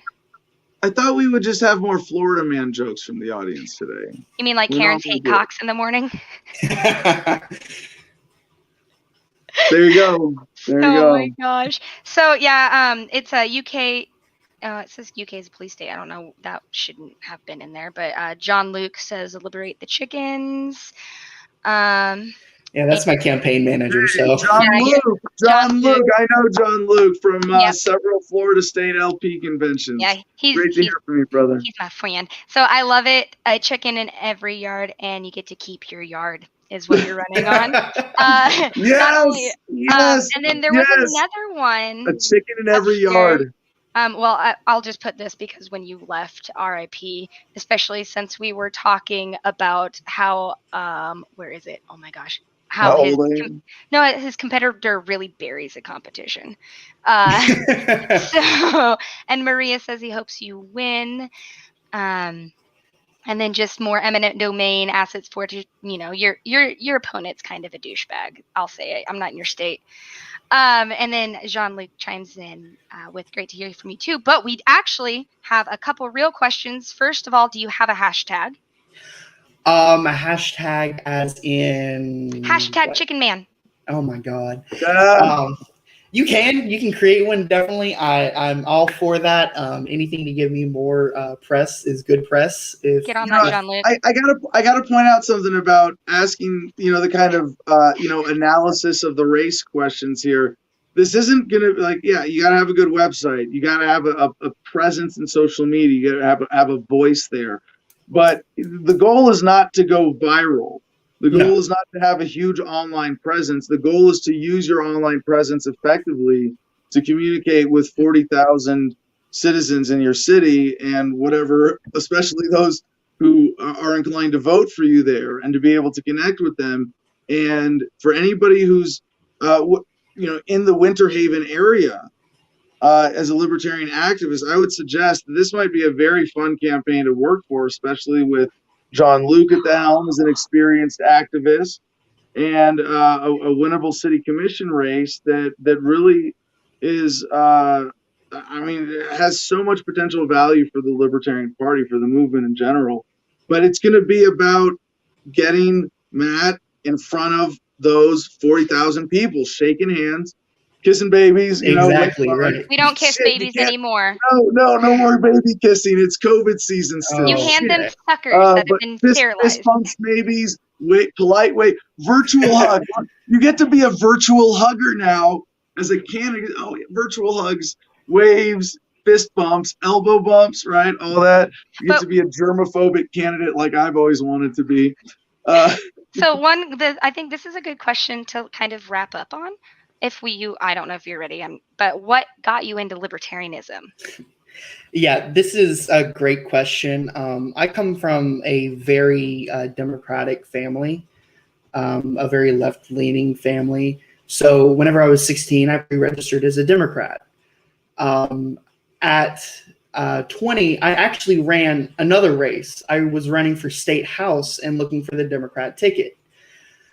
But my entire platform was on deregulation and competition. Mostly my main platform was on the deregulation of the solar panel industry in Florida. So that way more competition can be out there, so that way people can sit there and have solar panels on their home. Well, the Democratic Party didn't exactly like deregulation, so they actually recalled my state membership. And I was left politically homeless. So I actually found libertarianism and the Libertarian Party through the recent campaign of Joe Jorgensen. I looked up the website. I looked up lp.org. I went on there. I read the entire platform, and I said, I agree with everything in here. So I immediately went. Just like that. Yeah, in August, I immediately went, I put down my money, I became a registered member of the Libertarian Party and of the Libertarian Party of Florida, and I immediately sought out John Luke in order to spread what I believed in, as far as humanly possible. So I would have to say that the Democrat Party got me into libertarianism. Ah, right on. So one quick follow-up, aside from that, experiential story, that sequence of events, and that kind of quick conversion. I mean, most of us are not as smart as you. Most of us are not as flexible in our worldview and political identities, and take longer to absorb a libertarian worldview, which is seeing the world, well, embracing ethics, the standard of the non-aggression principle and self-ownership, applying it to politics, and seeing how bad not adhering to basic ethical standards with government is screwing up everybody's lives and holding us back. And it's like, for me, coming out of the military, having, invested that, it was harder to admit that I was wrong in doing that. And it really speaks to your credibility and your mental flexibility to be able to just go, yeah, and then it made sense. And the party platform is not a short document, but it's not a book. It's a long pamphlet kind of document, right? It's like 10 pages of text equivalent, maybe. But is there anything that you think, aside from the experience with the Democrats, that might have primed you for that? Yeah, it was definitely also my time in the Navy that helped. I seen that they sat there and they were talking. I was a very patriotic young man. At 18, I immediately went down and I signed up to become a sailor. I wanted to be an airman, but he was never in, so I decided Navy. So I immediately seen what the politicians were thinking about joining the military, make decisions based on some really dumb thoughts. Yeah. So I seen what the politicians were saying, and I seen what I had to work with in the Navy. They were giving billions and billions and billions of dollars to the defense budget, but I had to work with the same equipment year after year after year. And I never got a raise. Only time I got a raise was whenever I was promoted. And that was once. So I seen what the federal government was doing and what it translated to.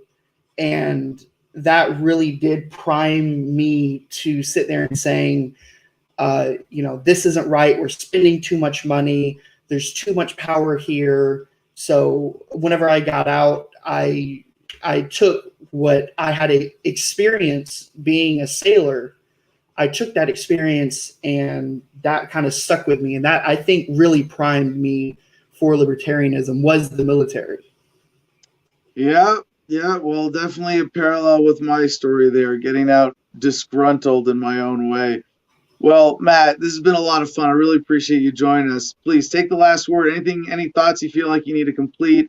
Any plugs or last pitches, and of course your website and how people can donate and volunteer, especially for your campaign. Right. So my website is crowley4winterhaven.com. On there, you have a donation link. You have, if you want to get involved, if you want to learn more. I personally write emails to everybody. I'm very personally involved in this campaign. And if you do donate, I build and do everything myself. All of my campaign materials I create myself and I print myself. So every single dollar that goes to my campaign is going to get that message out, to pay for the down payment for events and what have you, to be in the community. So every single dollar that you donate is going directly into messaging. I don't pay anybody. Everybody who is my campaign manager, even, he's working at it for free. Good old John Luke. So every dollar you donate is going to help get the message of small government, small business, and lower taxes to the people in Winter Haven. Well, hey, thank you so much for running. This is an awesome race, and potentially, on the small scale we play at as the Libertarian Party, an important battleground race. And maybe that makes it a toehold we're hoping to get in the bigger picture here. Matt, Thanks for joining us today. Very much appreciated. Thank you. All right, that was a lot of fun. I didn't expect to discover that out of that interview that this is really, I guess, a potential fun battleground race for the Libertarian Party in 2019 when supposedly we don't have as much going on as we normally do. All right, so to our police state update block. I don't think we're going to get to all of our stories, our whole grab bag, but we'll see what we can do in 25 minutes. The Associated Press Oh, and remember, hey, Mercedes, did anybody translate that sign for me? Why am I the big one? Which sign? The sign I read from for the protests in Germany or Switzerland. Not that I saw. I don't know. Does Jim know? Because I don't know even what you're talking about. So. Der Ehrgeiz, Oh, that der one. Arbeitsberger ist die something der Volk. I have not. I have not seen anybody. Have not seen anybody translate that yet. But if somebody wants to, I'll make sure to look. Okay. Okay. All right. Well, then, any candidates for comment of the day? For you giving away your producer club membership yet? I mean, okay, so here's the thing, Adam. There were a lot of good chicken jokes. So now I have Mercedes, a problem. those were good cock jokes. I love a good cock joke. Sounded like chicken. Exactly. Yeah, I love a good cock joke, especially masquerading as chicken jokes. Oh my god, I love chicken jokes. Okay, so obviously Jean-Luc is in the running, but that's only because he's my friend and I'm biased. So, I would say Moxie X is probably up there. Moxie had a lot of funny comments. Won't take your chicken, but I will choke mine.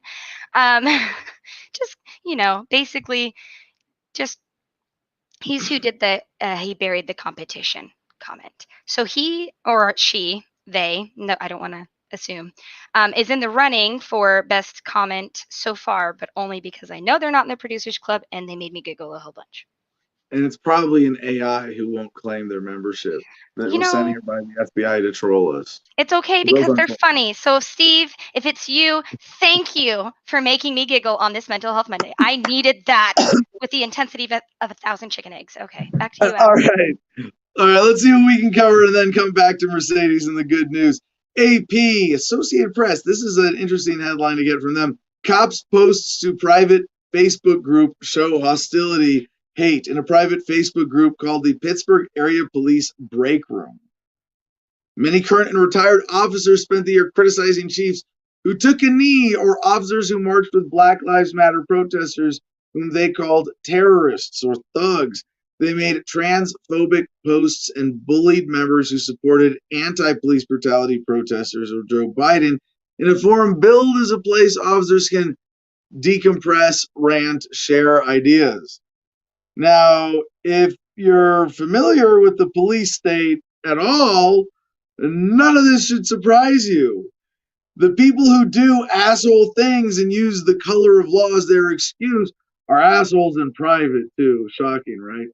From USA Mags Press. So what can you get away with in this wonderful police state that we live in? Well, if you are Hunter Biden, usmagspress.com with this headline, FBI admits to accidentally destroying Hunter's laptop. Yes, and what sounds for all the world like a slapstick display of coincidental incompetence designed for a satirical network of Trump supporter and raging Facebook pages, the FBI this morning admitted that through a series of unintended events, they have accidentally destroyed the laptop computer belonging to first son Hunter Biden.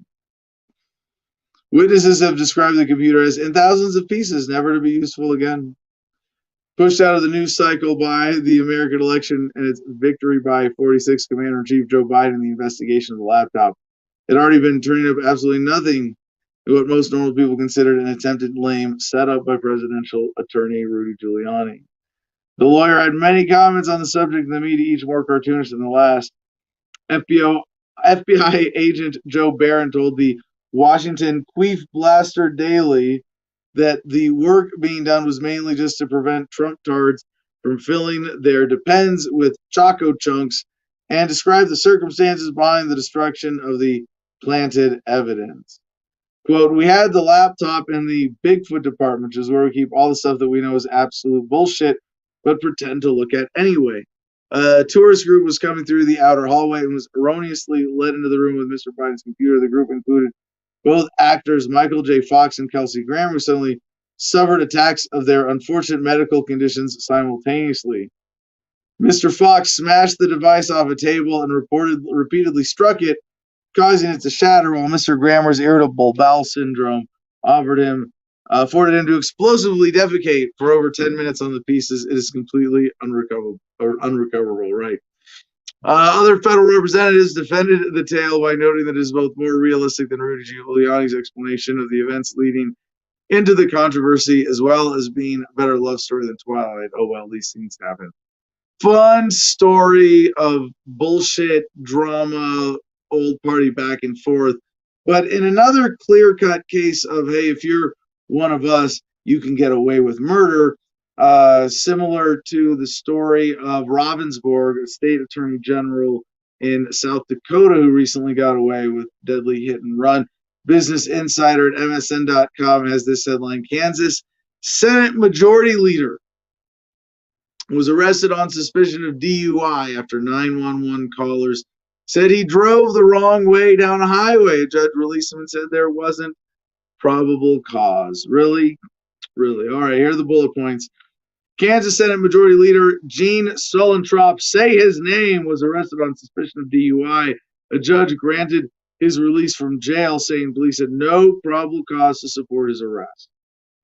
Multiple 911 callers reported he was driving the wrong way on a highway. Yeah. Top Republican lawmaker in the state. Yeah. The Kansas Highway Patrol arrested Suellentrop, 68, in downtown Topeka after a short pursuit in which officers discussed using stop spikes on his SUV to slow down the vehicle. He faced charges of driving under the influence of drugs or alcohol, fleeing or attempting to flee from a law enforcement officer, speeding, and improperly crossing a divided highway, according to an arrest record published by the Shawnee County Adult Detention Center. The funny thing is, he forgot that you're better off in his position stopping and then being able to buy off the cops. If you run from the cops, then you have a problem. More police state news from platoon420.com. And I love what G.I. Mary Jane does here with headlines, putting them in proper context, telling stories. Oh, hey, Mercedes is my new hero. She's here right now. California man robbed of $5 million worth of weed in Indiana. Lowell, Indiana, 1,000 pounds of cannabis was stolen from a roadside property invasion along I-65 Wednesday morning. 31-year-old California resident Christopher Colburn was approached by a group of armed assailants, all fitting the description of Freddie Gray's murderers. At around 11:15 a.m. Wednesday afternoon, by threat of force, they threatened Colburn to step out of the vehicle as dogs assisted them in looting through the contents inside. 1,264 packages of cannabis valued at between 5.7 and 8.5 million was stolen from the scene of the attack. Colburn was taken to a nearby internment camp, known to locals as the Lake County Jail. The assailants were identified as members of the Indiana State Police. And I obviously just love using the correct terminology to describe what happened in a situation like this. In the end of the drug war, to call it a war, isn't really fair. It's like the reign of the drug mafia. And that's what it is. It's government incorporating the drug mafia into its organization and still controlling the flow of drugs as best they can. Even for the people in America today, I mean, sort of like, I want to say, my heart goes out for all the hardworking cannabis smugglers still out there evading bullshit like this in order to bring you quality, cheap cannabis like never before available in human history. But that you can escape this if you still kiss the ring and stay under your personal limits or go to dispensaries like here in Arizona. Whereas Jim was telling us earlier, it's a sales tax close to 20% and 25% taxes altogether, plus in some places for legal cannabis. And this gets back to the story, about profiting, political profiteers going back to the White House as multimillionaires. It's the story that we led with today with the Crypto 6 trading Bitcoin. It's about getting their cut. Can they get their cut? Can they get a bigger cut, putting you out of business, and get a cut from someone else who's your competition or some other competing racket? It's fucking sick when you understand it for what it is. CNN.com, White House staffers asked to resign or work remotely after revealing past marijuana use. Oh, you thought Biden was going to be reasonable with cannabis policy? No. They're trying to sort of, can we call this greenwashing? Greenwashing. They're going to greenwash the White House. Several White House staffers were asked to resign or were suspended or working remotely after revealing past marijuana use during their background checks. Sources familiar with the situation tell CNN, and the story's not worth getting into any more than that. Yahoo, with this headline from LA Times, man arrested after drone found with a bag of heroin on board, Simi Valley police say. Simi Valley police arrested a man who they say was operating a drone with a bag of heroin on board. John Piani, 51, was taken into custody Friday in the 900 block of Enchanted Way on suspicion of selling heroin and methamphetamine, the police department said in a news release during his arrest. Investigators recovered a drone he was operating and found attached to it a bag of what is believed to be heroin, police said. Imagine that. We are already at the point, and this is awesome, because I have said for a long time, like, my fantasy with cannabis legalization and decentralization of production and drone deliveries, that weed maps, you'll have maybe some alternative, but an actual map of all the grow ops and dispensaries around you with a number on it, and that's how many minutes by drone it takes to get to your location from there. You click on one, pull up a menu, order, pay, and it drops out of the sky onto your phone in that many minutes, because they can track with the drone your exact location, GPS, and then with a signal get to your phone and drop a bag of weed on your phone in your hands. That's a thing now. But guess what? Or that's not a thing now. I'm sorry. That's a thing that's possible now, and it should be here soon, because I want it. I know you want that. Somebody else wants that. There's going to be a market demand. Eventually, some version of that or something that good will be available, okay? That's where this is going. But imagine if you, now, cannabis is light enough in small amounts too, but imagine if you're doing sort of higher margin drugs, and of course, I'm watching Narcos Mexico right now. I'm like halfway through season 1. But the relative price of cocaine per weight versus cannabis, a lot more, right? So I'm thinking if they're doing heroin and meth this way, similar equation. But drones, I mean, the amount of cannabis that you would be selling retail, you're talking about an ounce is a lot. An ounce, by the way, I mean, like, a lot of people buy cannabis an eighth of an ounce at a time in a little canister like this. And for, a light smoker like me, this might last 2 weeks if I'm just sipping by myself. For a heavy smoker, you might go, you see this, you might roll, 7 or 8 joints out of this and be done with that in a day or two if you're hardcore. But an ounce is a lot. So an ounce by any metric is a large standard of weed to deliver retail. You can do it by drone now. CJ weighs in. Adam used the point to the Biden cannabis story. Kamala Harris admitted to past cannabis usage. Will she be asked to resign? No, the rules are for thee and not for me. Yeah, it'll be interesting to see if when Biden dies, we'll have another president who was admitted to past cannabis use. Thank you for pointing that out, CJ. G.I. Mary Jane. I go through an eighth a day. Oh, geez. Okay. G.I. Mary Jane is a heavy, heavy user. Maria Evans weighs in. I buy it by the brick. She's by the border. She's getting that sense of Mia shipped over from El Paso. Kamala is the devil. Indeed. Thank you, G.I. Mary Jane.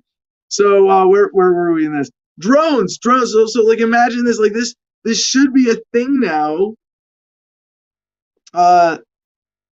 You send your crypto to someone somewhere on a dark website, and they do immediate delivery by drone. You can.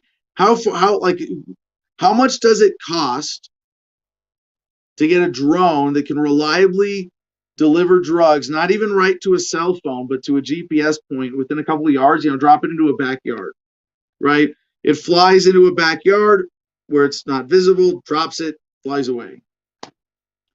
I know there's some overhead to that, but why not? I hope someone's pushing this. I mean, eventually cops are going to start shooting them out of the sky or catching someone like this. But apparently, Peony got caught being held at Ventura County Jail. Of course, it's Ventura, California, right? Was this Ventura, California? Simi Valley, yeah. Ventura County Jail in lieu of $125,000 bail on suspicion of 2 counts of possessing a controlled substance for sale and 1 count of controlled substance possession. Jail records state he was next due in court Tuesday to be arraigned. Now, another interesting evasive tactics here. North Carolina, this is MSN.com from the Hill. North Carolina police seize gun and drug bust altered to look like Nerf toy. Wow.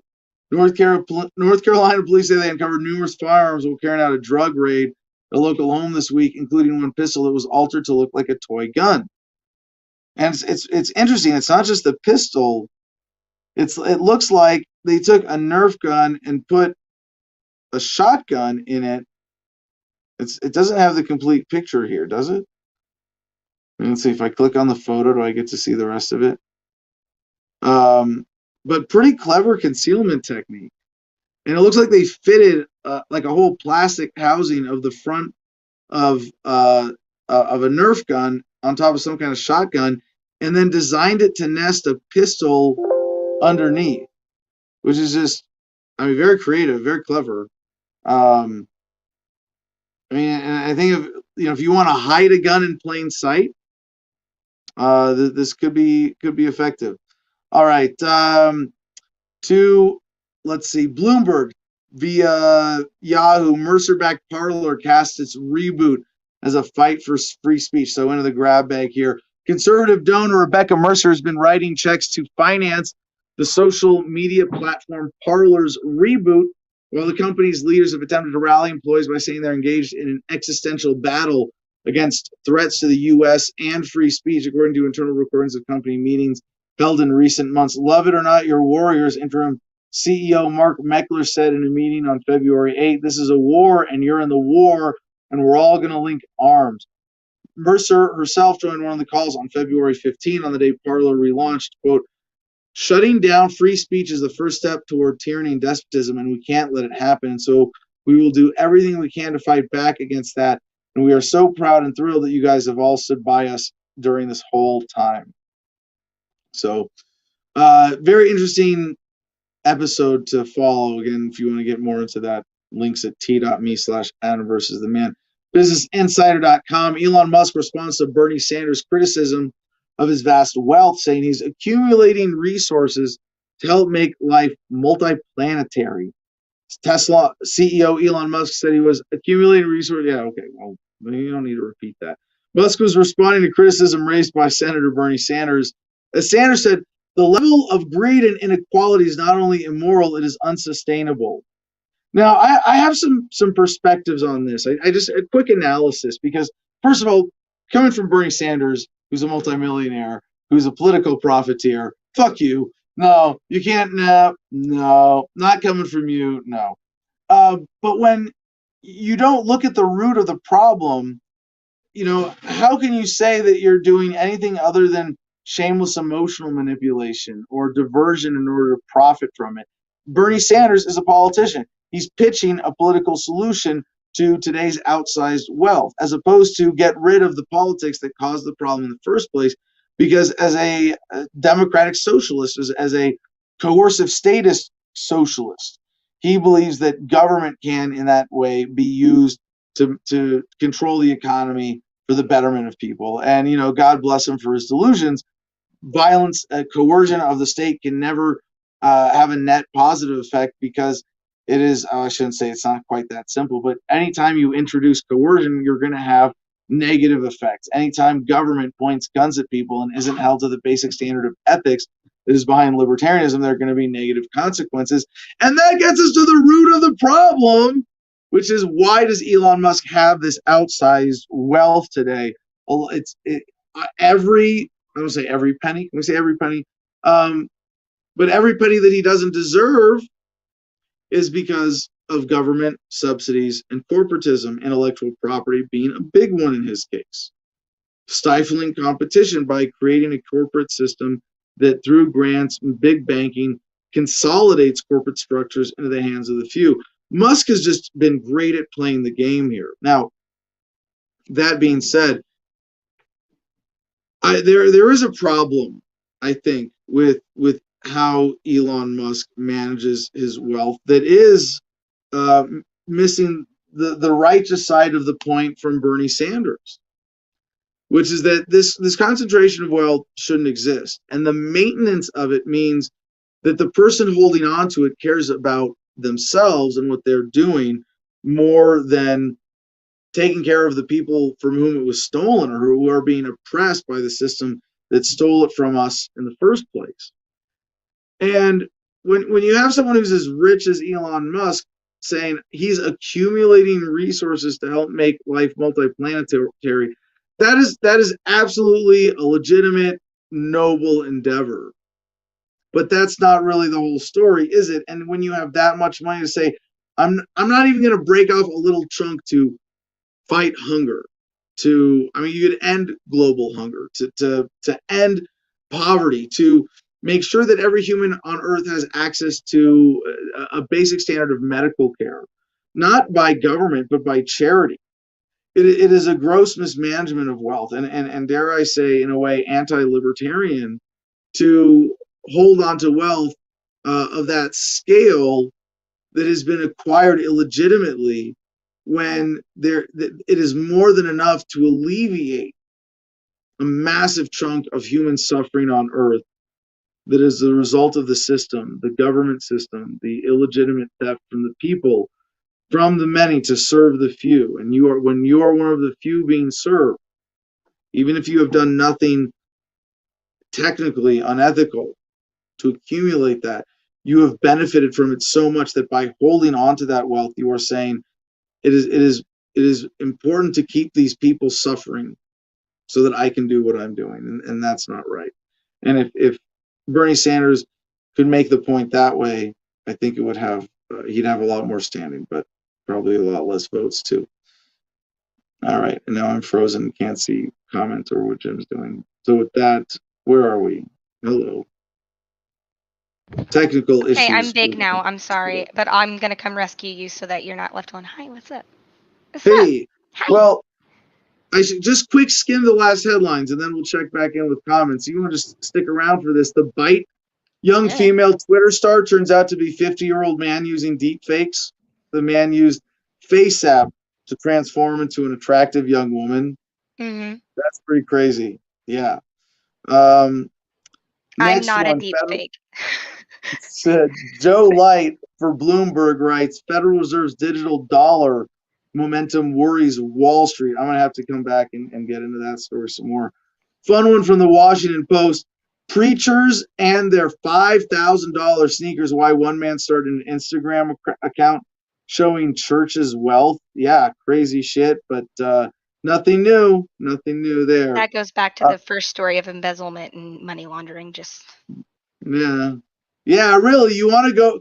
Oh, thank you, Mercedes. You're saying, how can you go after the crypto six when mega churches are moving so much more money illegitimately and if only technically legally, in many ways probably illegal, right? Yes, exactly. Yeah, great point. Thank you. All right, possible good news from AFP Yahoo.com. Das Auto goes electric as VW takes on Tesla. It's about time there's more competition there. And bit on Wim Hof hits the mainstream from Drudge on Wall Street Journal today. An extreme method for stress management pushes for the mainstream. Wim Hof's technique of using physical discomfort like ice baths to improve mind and body is gaining popularity as it seeks scientific acceptance. That's going to be fun to get into. And then CNET.com, not where I'd expect to see this headline. Is it safe to work out barefoot? And I used to be a big advocate of that. And I do spend as much time in sandals and out barefoot as I practically can. But, I used to run in toe shoes before I realized, you don't need them after a few days. You just And I would run when I can run on the best surface to run on barefoot is pavement. I would agree with that. I'm a big barefoot advocate and was actually working out Saturday. I was doing my squats barefoot. I'm like, should I put my shoes on? If I feel like running on the road, if it's not a gravel road or a dirt road, I'll run barefoot. I grew up You on a gotta gravel spend time road, with though. your feet on the dirt too, right? That's the grounding benefit. That's the other. Growing up in the country, though, I grew up running barefoot down the gravel roads, and I was out in the country yesterday for a photo shoot, and definitely was walking around barefoot, and I'm still picking some sticker pricks out of my foot because I found a sticker patch. So that's my barefoot story. It was a good day. So, any last comments you want to share? Well, Cora's asleep. She fell asleep while you were talking. So thanks for that. I appreciate the nap time. We have just. I'm not yelling enough. I'm not good enough as an internet pundit. I need to bury my tone of voice used more. to you now. So when you talk, she's like, "Oh, okay, Uncle Adam's talking. We're just gonna go to sleep now." Well, our comment section took off on the weeds because we all love the weeds here. So back to the gun. John Smith said that the pistol is the gun, Adam.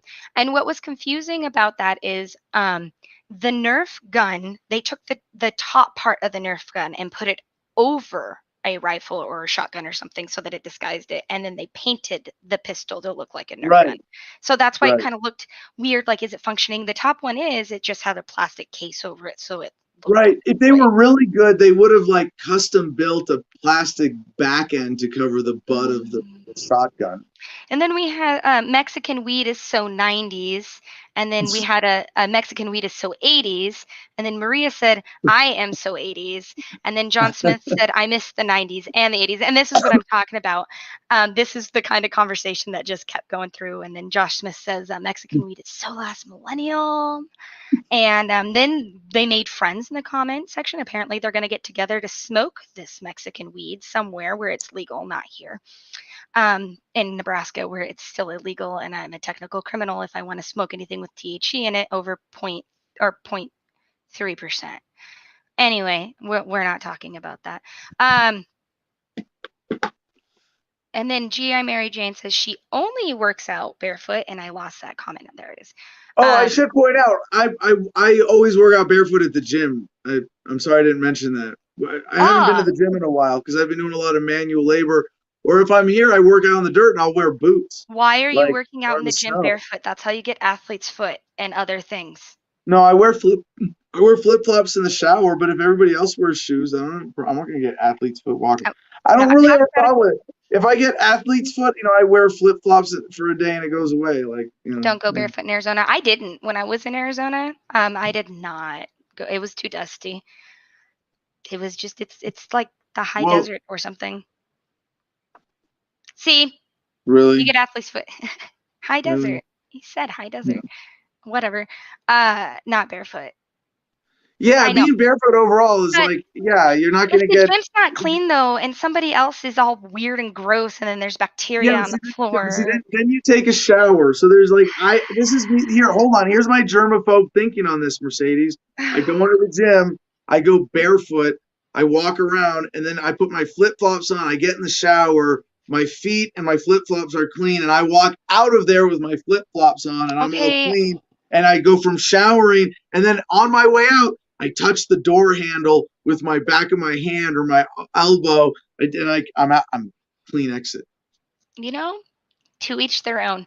But yeah, that's. I'm not joking. That's pretty much what I do. I know. That's I'm not weird about doorknobs, but I do. If it's a push door, I don't grab the handle. I use the back of my hand and push the door open. If I have to grab a handle, I'll use one finger or whatever. And now I'm the least germophobic. And now we're 3 minutes over talking about germs and weed. Yes, all right. All right, there's good news. Ready? Oh, Jim, promos. Let's make it. No, you know what, Jim? I'm going to do it, unless Jim has to jump up on stage here or something. All I have to add is that I found the smoke weed everyday button. I don't know how to share it though. Hold on. Jim, can you share it? I sent I'll do it when it plays. She accidentally just eliminated herself entirely out of the backstage completely. She just mid-sentence, she's out of the backstage. All right. She came back on. I can't work the button. Do the promos and then. No, you sounded like you wanted to do them a second ago. Go ahead. All right, we're over time. We'll do them quick. Go to AdamVersusTheMan.com. Find us on Patreon. Find the merch. Find CigarFederation.com and use promo code Adam10 in all caps to get 10% off. And now for the good news on this date. On this day in 1621, the Pilgrims of Plymouth Colony signed a peace treaty with the Wampanoags. On this day in 1873, the Spanish National Assembly in Puerto Rico abolished slavery. On this day in 1888, the Football League was formed for teams in England and Wales. On this day in 1895, Auguste and Louis Lumière showed the first moving pictures in Paris. On this day in 1933, the U.S. re-legalized the sale of beer and wine. On this day in 1963, Please Please Me, the first Beatles album was released. On this day in 1972, Congress sent the Equal Rights Amendment for women to the states for approval, although it failed to receive enough votes. On this day in 2002, a paralyzed British woman won the right to die naturally by discontinuing her ventilator. On this day in 2006, the militant Basque separatist group ETA declared a permanent ceasefire in Spain. And if all that wasn't good enough, today is the 28th annual World Water Day, inspired by the international goal of providing clean water for everyone. And with that, peace and love, y'all. Choose happiness and be excellent to each other.